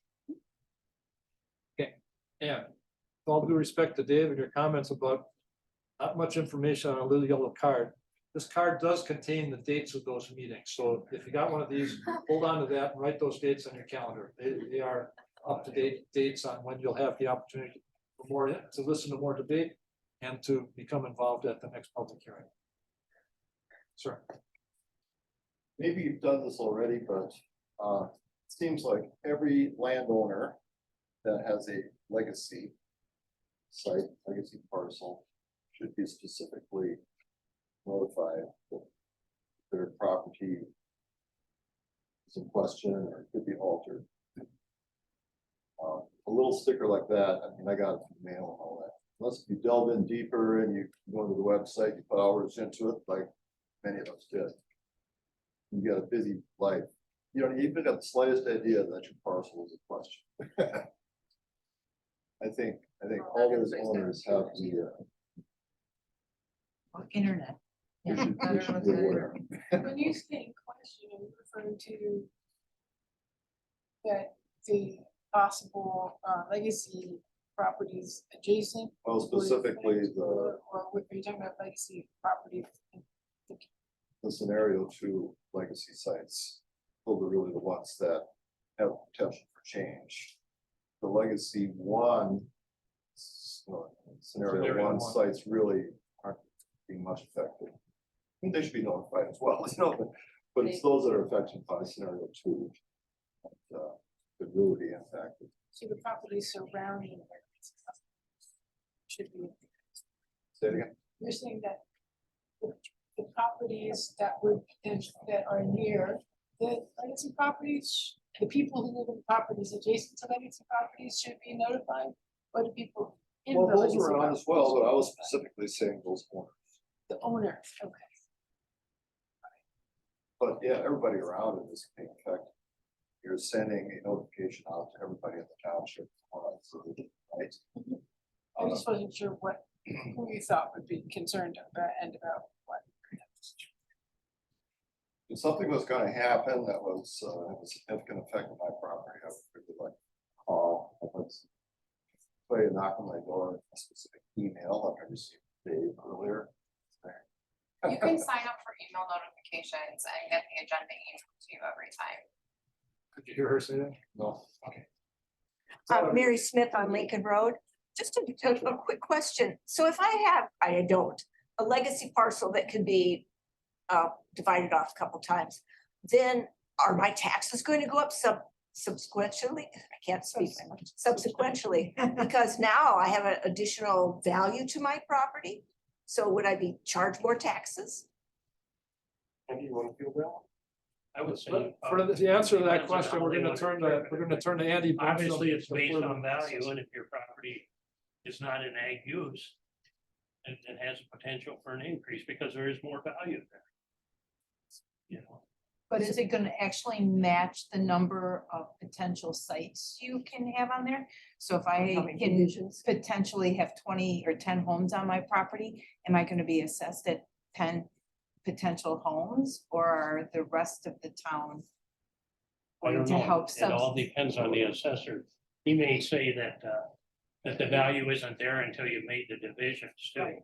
Until you But create the CS. their opportunity, their opportunity. But to any make that reasonable money. person that knows that property can be divided will pay more for that parcel than the exact same thing next to it they can't. So that's another possibility. Now, I'm not saying that they're gonna be valued at what, say you have 5 lots, at the value of 5 lots. But because you're gonna have expense and things to develop it, but if it has more development potential, it should be, don't you think? It's only fair, it should be increased. Absolutely. Because we're all based on the market value. You know, unless it's ag land. That's exactly what they did to me. They charged me a lot more money because there was 4 houses lots and they were gonna build a house. They said, oh, you made a mistake. And then they would drop, then the land usage come in. So from $2,000 it went down to $50. I thought they made a mistake, but they did charge me because of potential of having 4 lots instead of 1. Well, Ray, I think what happened in your case is that, you know, this was about the time I started this all came. But I think it was based on market value. Ag land was based on market value. Woodland was based on market value. When state laws came to ag use value, it was based on the income producing potential, which is quite a bit less than what the market value. So the woodland doesn't produce much, so it went down. Obviously, some of the most valuable land on the farm is the woodland for development. But because it has no income producing potential, it's probably one of the lower parts, or lower value parcels on your land. And so that's why your values went down, I think, is because the change in the law. Now, I'm not sure of that, but that would be my guess. Yeah. I'd like to point out one other thing and thank Brian standing for this. The yellow cards that you have or may have received contain a email address here. If you think of another question or wish to make another comment based on anything you've heard here or you've learned in discussion, there's a email site set up here for you to write to us so that we know what your concerns are. We want to know that before we start our talk and surprise us with something at next month's meeting. If you think of something before then, we would love to know it. So there's a special email site that Brian Standing set up for us that you can direct questions and comments specific to the land use plan. So please be aware of that. And then, Deb or Debbie or John Baptiste, do either of you want to speak? Yeah. Before, okay. Most of my comments. Yes, that's fine. But I do show that your opinion on it, so we do have that note as well. Go ahead. Yeah, on your proposed site that you're talking about, like scenario 1 and scenario 2, anybody ever come forward on these sites and ask to build? No? Can you stand up and repeat that? All these scenario 1, scenario 2, all these proposed sites that you want to create, if anybody ever come forward and ask if they could build on them? We have had some, yes. What if you don't get the turnout you expect? What's your backup if you don't get, like, say you only get 1 a year? What's that gonna be? I don't think that anybody has any expectations at this point, and that really isn't why it was being discussed. Well, you're looking for building sites. Well, the reason why it was even brought up in the first place is that at the time, some people who have came forward that thought that they lost something at that time, they wanted to make sure that it's put into this plan. So it wasn't really instructed to bring more building sites. It was more or less, we think that we got this taken away. This is how that happened. And now we would like to see it added to, actually added to the plan in an appropriate manner. Wasn't it also about the density you guys were gonna look at? That never got even looked at now. It just kind of got overridden because you got the numbers. No, I don't. I think that the plan commission, well, maybe you guys could speak on it, but they were looking to the town board to talk to them or to instruct them about density. And that hasn't happened. They asked for scenario 1 and scenario 2, and that's the farthest that we got with that. Are you looking at density at all, or? That would be up to the town board to instruct them to do. This is all that they've instructed us, so they've given them, so they gave them scenario 1 and scenario 2. And then they just kind of passed it, and there's just waiting for this public input session to talk about scenario 2. And I guess, I don't know, maybe I'm wrong. Well, I thought it was a couple of meetings ago, they said that they were gonna look into density and possibly 1855 people and, building. Frankly, any one of you or someone who didn't remain silent may have spoken up and said, we think 1 unit per 35 acres is unreasonable. You ought to reduce it to 1 to 20. So we're listening for comments on, that would address the density question. This is our chance to listen to you, see if you have any, if there's a. I guess that's what I'm bringing forward, density, EG 35. You know, it seems like this, you're picking groups, nobody's treated equally. It's a group here, it's a group here, it's a group here being addressed, like he said it is. It's not the whole I like to think we're treating all groups equally, but yes, you're either gonna fall into a group that's gonna be happy with the decision, or a group that's not gonna be happy with the decision, or maybe some of both. We hope that when we're all done here, that you appreciate what we've tried to do. We're still gonna be neighbors and friends to the best of our ability. That's what we want. We want the best possible plan for all of you and for all of us. So Deborah, or Debbie. I'm gonna note what you said here, so would it be that your opinion was you would like to see a lower density policy, right? So like lower, okay, thanks. Yep.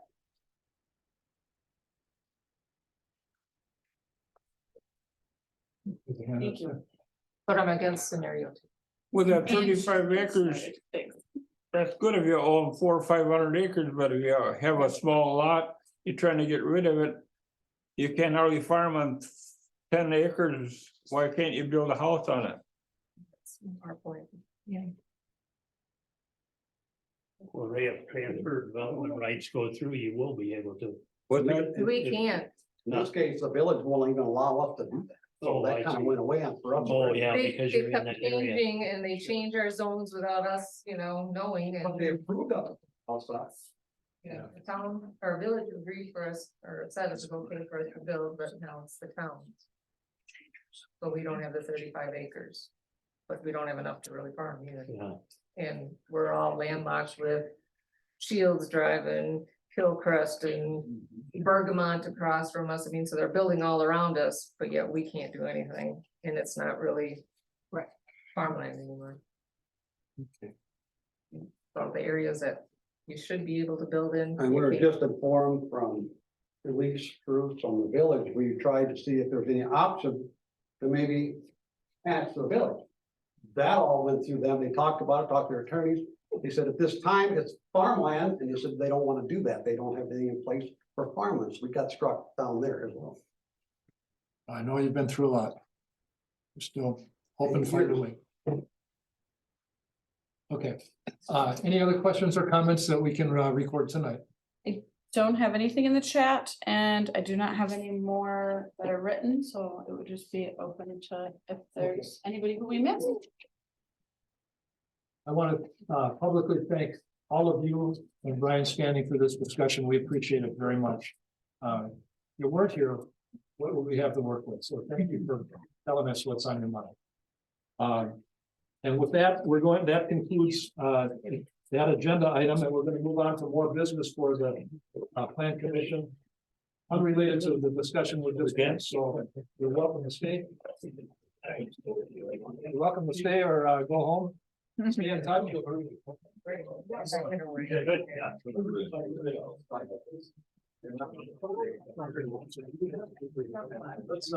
take a formal 5 minutes.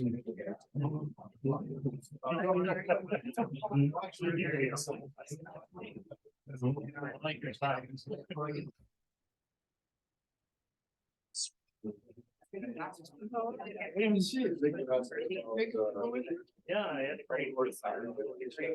Yeah, that's the Hershey underground. I gotta be back. Got it. We can leave. We did. Right, nice job. For the weather. Yeah, there's a lot of stuff going on. Last week it was better in Florida. A few degrees cooler. You know, there was a. And we're gonna call it power.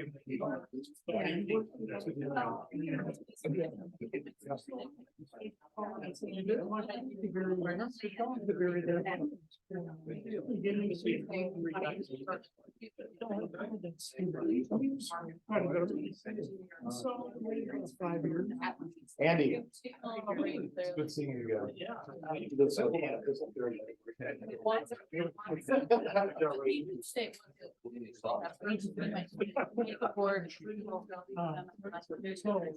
We're trying to look outside and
Let's resume and conclude our meeting. We have a few items left on the agenda.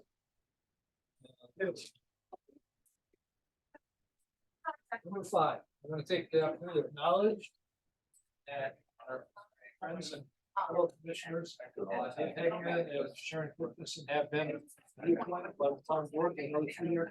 Thank you very much. Right on top. Reappointment readdressed in 2026, so. Yeah, we'll see you in 3 years. Does that mean I don't have to show up until then? Let's try it. Definitely not that. Okay, item number 6, any communications? I have one, but is there anybody else? Who has some? As I.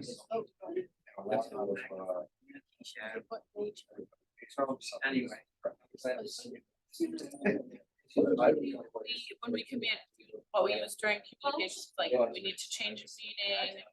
If there was something that, we can't talk too much about business, but yeah, it's mainly like change a meeting. Or you're gonna be on vacation, something happened and informational, or like scheduling, like right now we would talk about maybe what the next schedule looks like, where we're at. Well, if we need to plan a work session, not communication level, but that's there. Okay, it's pretty junk. Yeah. Pretty big.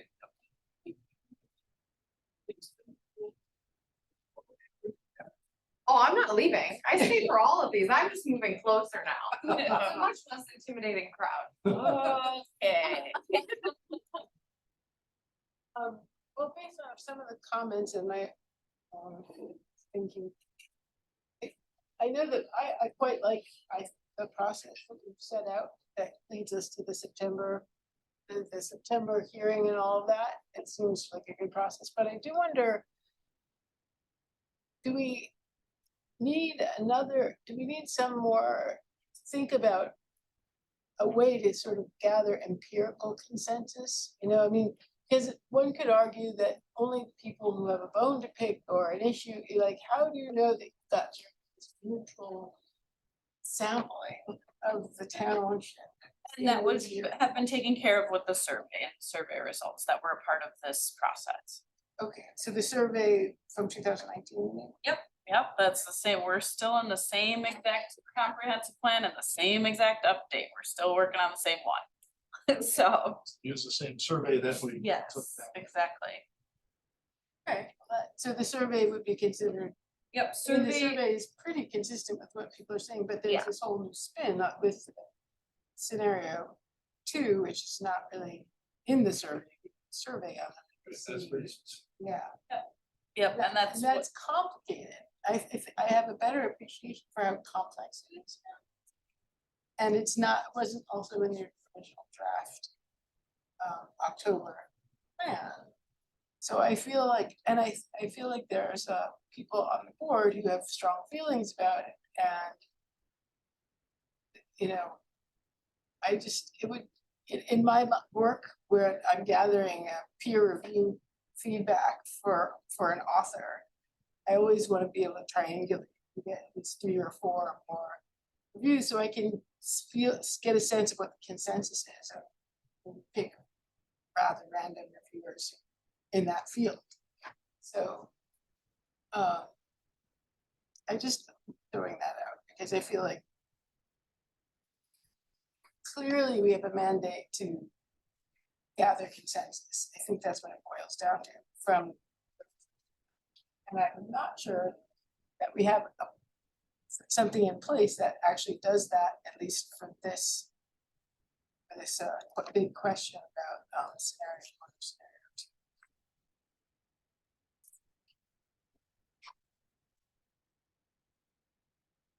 2. I am sympathetic to the fellow, Mr. Wyman, who said that this is too complex or it's too late or something like that.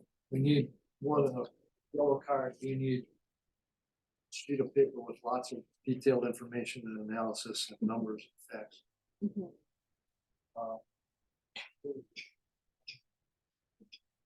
I guess that's one route to go if we can do it in the next month and keep to our timetable.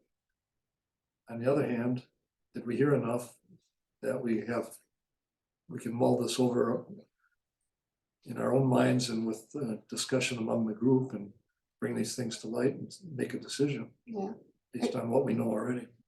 there was, I thought, some real consensus here on some points. But I wonder if that somebody could be like, well, but, you know, people coming to these meetings, they've always got a bone to pick. You know what I mean? They're definitely gonna say that, and they're also gonna Certainly. say that they, It's just like me in advertising, when do you draw the line? You gotta Yeah. draw, right? yes. And I think we're at the position now where you've been, what, 6 months, Jess, here, 6, 7 Maybe months? so, yeah. Yeah, I've been a year. Yeah. I mean, and this has been a 3-year process. But this particular part is a late breaking development.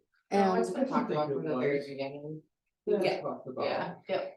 And I think people know about this, especially the people who have the potential legacy lots Mhm. know about this. Mhm. And I think it was,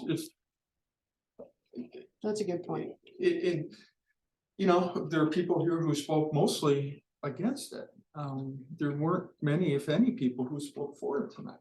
And everybody knew it was on the table, right? They got cards, the legacy people especially, who should have been more here to begin with, Mhm. weren't here.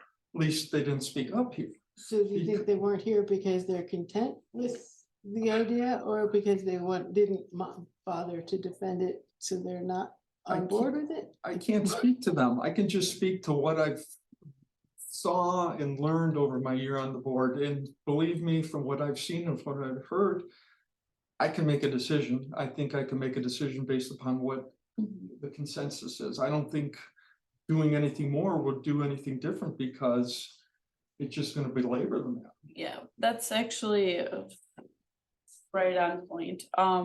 Since 2019, we had a whole round of public input sessions where nobody showed up. You know what I'm saying? So we've done this rounds and rounds of them. And now this, we had great turnout here, a lot of good information from people in regard to scenario 1, scenario 2. But we've heard from people throughout the process in regard to those RH properties as well.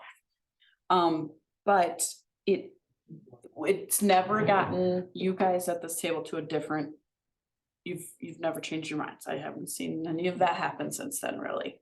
About So About the- they've recommended, yes, they've continued to recommend the same thing that they've been talking about. In preliminary votes. Yes, since 2019, almost 2020, I would say. We're gonna change. And I, But we were not going to. But I don't wanna talk about that, that's too business-like here, but what I'm saying is, right to Chuck's point, is even if we did something like that, we've done so many things that none of them have given you guys any more. You haven't changed your minds yet, so what would make you change your minds if you did it again? I might change my thinking about it, so. Right, so what, it's just, I don't know how he put it, but. it's just Well, I personally the think work that of, you can only do so much to get the public to Involvement. express their Mhm. opinions. And you can't handhold everybody. Exactly. You can't drag them in here literally. Mhm. The information has been available. If they have an opinion, they need to voice it. And if they have an opinion and they don't voice it, then they can keep still about it. Because they had the opportunity to make their opinions known. Mhm. And to me, I think the meeting we had tonight was probably one of the better ones we've ever had as far as public input, Mhm. people voicing their opinions for and against, asking questions that maybe I hadn't thought of. Mhm.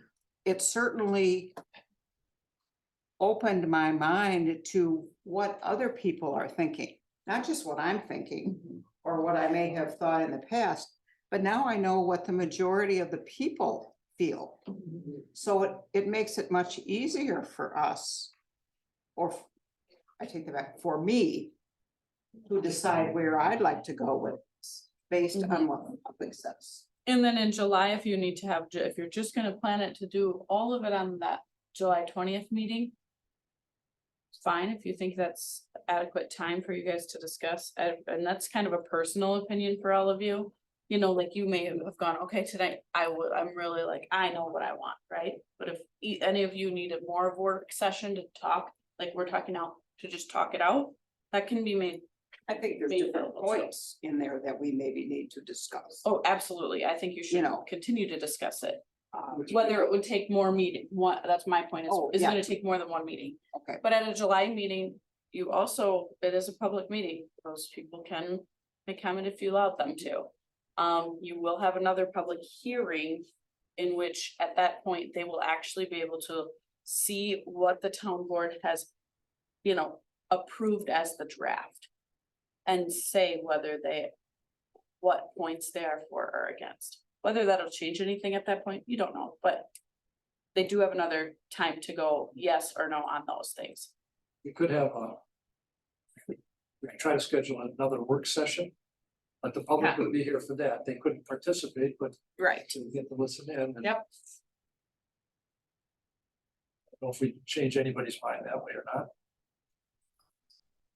That's up to you guys, yeah. So, yeah. Whether you need that or I'm- not. I'm aware that we can't be talking about more than Yes, early scheduling. right. So that's what I'm getting at here. Is it gonna be a work session? Are we gonna? Unless we're getting somebody's a asking little for a too work deep session, For stuff that's not noticed, so. I'm perfectly willing to have everybody just do their own work, think about this, and be ready to talk about it next time around. Yeah, as long as everybody else. July 19th? July 19th. 18. 18th. Can I ask a question? Yes. Hello. If we have a work session, or I guess maybe this would tell me a little bit more about whether a work session would be useful. At this point, there were a lot of comments, I mean, general broad comments in favor or against, or, you know, and then some nitty gritty specific stuff, but there were some other things that I think you guys have mentioned are something that would be worth discussing, little things that people brought up, new perspectives. And if that were to prompt language change in this current draft plan, is July the last opportunity for that to happen? This for the plan committee. Our board could still reconsider and add things, but our last shot is in July. Yes. Okay, but realistically, the board would probably not be getting into language changes, or if they wanted to suggest that, then it would come back to the plan commission again. Right, they probably wouldn't nitpick at language, the plan commission would probably do more of that. But those kind of things, if it's depending on what it is, it can be done also in between. If it's something, if you guys noticed something that is was added or something, have noticed those. We can get those to her and look at those in July as well. In July, then Gina, you would want to be prepared to suggest, talk about any language that you may be confused about or may want edits to. Okay. Now, whether it happened at a work session or at a meeting, that's kind of what we're talking about here, so. Yeah, right. I was just gonna say, I guess if we really weren't gonna be able to modify much language at this point, then a work session seems unnecessary. But if we had some pieces that we wanted to dig into in a little more depth, then maybe a separate session would be necessary. But I think that next meeting is like the 18th or something, 17th. The 18th. Which is kind of I would feels soon. I would suggest that if you have a particular issue or two in mind that you would like to suggest some language change, please have that really finally honed and share it with us and see if we can deal with it in kind of an expeditious way. Because I'm hoping that we can, our entire next meeting, discuss this plan. That's Anybody files a petition for this or that, let's just say, no, our agenda is already too full, just gonna focus on. Push it up. Yeah. Sure. We got enough to do all of that one. Gina, another idea is that if you have specific questions, you can email them to that email that's on the postcard, you know, or it's also on the website on the plan, because that comes to Brian, Jennifer, myself and Tim. So if it's something that, you know, Brian could answer anything before, you know, to get you more prepared for the July meeting, absolutely feel free to do that anytime. Okay, thank you. That sounds good. And I think that just tells me that if in addition to that, if there's anything I want to propose, I should come with fully developed language or changes to suggest as something to immediately vote on at the next meeting. Yes, and then I mean, Brian might be a big help for deciding if that's what you might be thinking of is possible or how that would affect it, you know what I mean? It would be good to connect with him maybe in between time. Yes, totally. Thank you. I'm not like plotting anything big here. I don't want to give that impression. just clarifying. I do have a communication.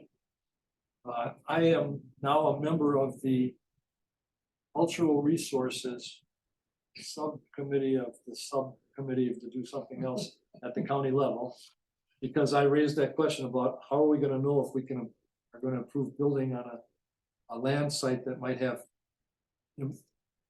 valuable Indian artifact and so on, and they won't tell us.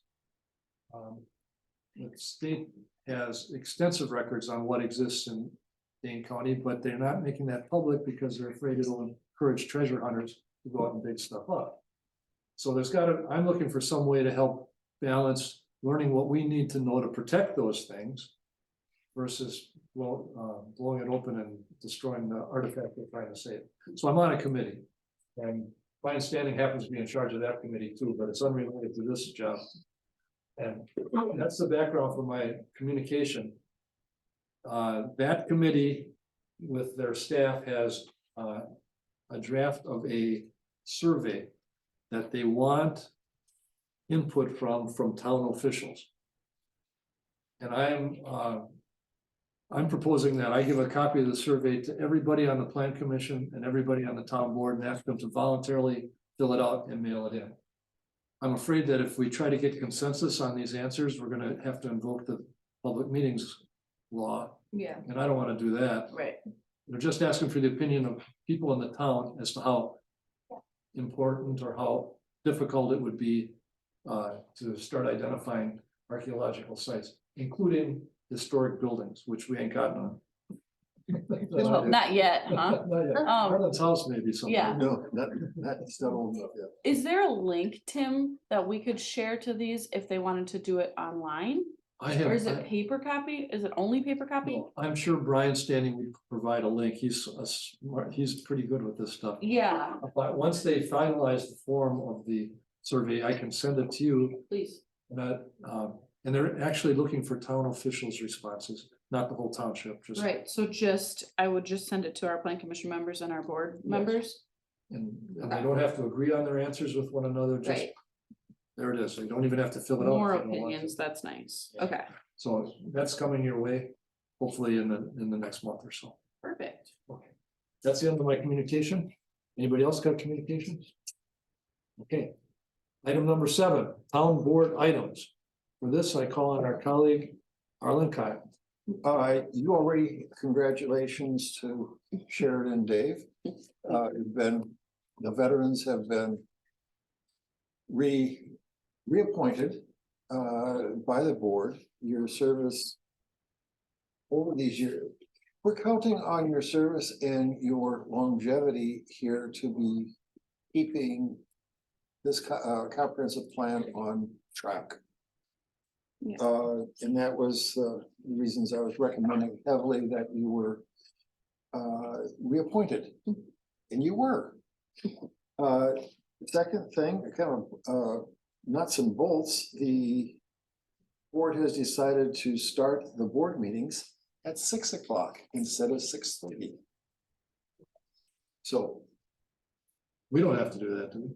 No, Okay. it's just the town board has, so if you were to show up at the town board, be aware that it's a 6 o'clock and not a 6:30 like it traditionally has been. Okay, good. That's it. All right, thanks, Arlen. And you'll give a report on us with the help of the clerk? Yes, and it'll be reflecting the sort of the consensus that has been happening, that has happened at this hearing. And were some of the concerns. I was very surprised at the amount of concern there was on commercial development. That was, seemed to be repeated, not just one, but seemed to spread throughout the group. Is there, and the number of people, even though there's some people who have legacy properties, that number who were opposed to scenario 2. Anything you want to be adding as a report to the board? I'll just encourage you to work with Stephanie so that you don't overlook something or. Yeah, we can, Yeah. for sure. She's. I mean, I have all these and they wrote down either if they were in opposition or whether they chose to speak or not, and some even have some attachments, as you can see. But so even of the ones who just signed in alone, you know, there's some record too. As I'd say, I thought that the was very well behaved. I appreciated their civility and respect that they showed to them. Amazing. Went very well. Okay. Can I have a motion? Okay, before you adjourn, Tim, before you adjourn, hold on. Carl. Can you hear me? It's Carl. So I just wanted to chime in and say thank you to Sharon and to Dave. I'm glad you've been appointed for another term. That's excellent. This is a complicated committee to be on. I mean, the issues are complicated. The crowd tonight was great. I thought there were a lot of good feedback. I could see the backs of their heads. I seemed like there were a lot of people here. And I wanted to ask you all in particular, there were a couple of things that came up that I thought were interesting. When Andy talked about the groundwater recharge overlap with potential development, I don't know if maybe you've talked about that already. That was a new thing for me. And then also somebody else had talked about the impact on property values if they were rezoned to allow for potential development, even though somebody might not necessarily want to. What would be the impact of that change? So a couple new twists for me. I don't know if you've already talked about it, but definitely something to consider. Have not, and Carl, we happen to have had the benefit of our former town assessor here, Andy Blumstrom. Yep. We cited what I thought was an accurate and a general enough answer to that question that it covered all its bases. But I know in every case it depends, and the current assessor will make up his or her mind based on what the current town state law requires. So that's variable. The state legislature can change criteria are for taxability at a drop of the hat. So it's one of those questions that people are rightfully concerned about, but it's not something you can give a definite answer to. But you might, at the board level, might want to invite the town assessor to just generally talk about what kinds of considerations modern tax assessments and appraisals to take into account, considering the changes we're considering for in the town plan. Because I don't know the answer, I think the assessor would be in a good position to address things. Then the board. Yeah, that's a good idea. All right, I'll stop crashing your meeting. So nice job, everybody, especially Tim and Stephanie and Jennifer. Thank you. Appreciate it. Thank you. Okay. Now, I have a motion. I'll second. Anybody against? All in favor? Aye. Thank you. Seriously.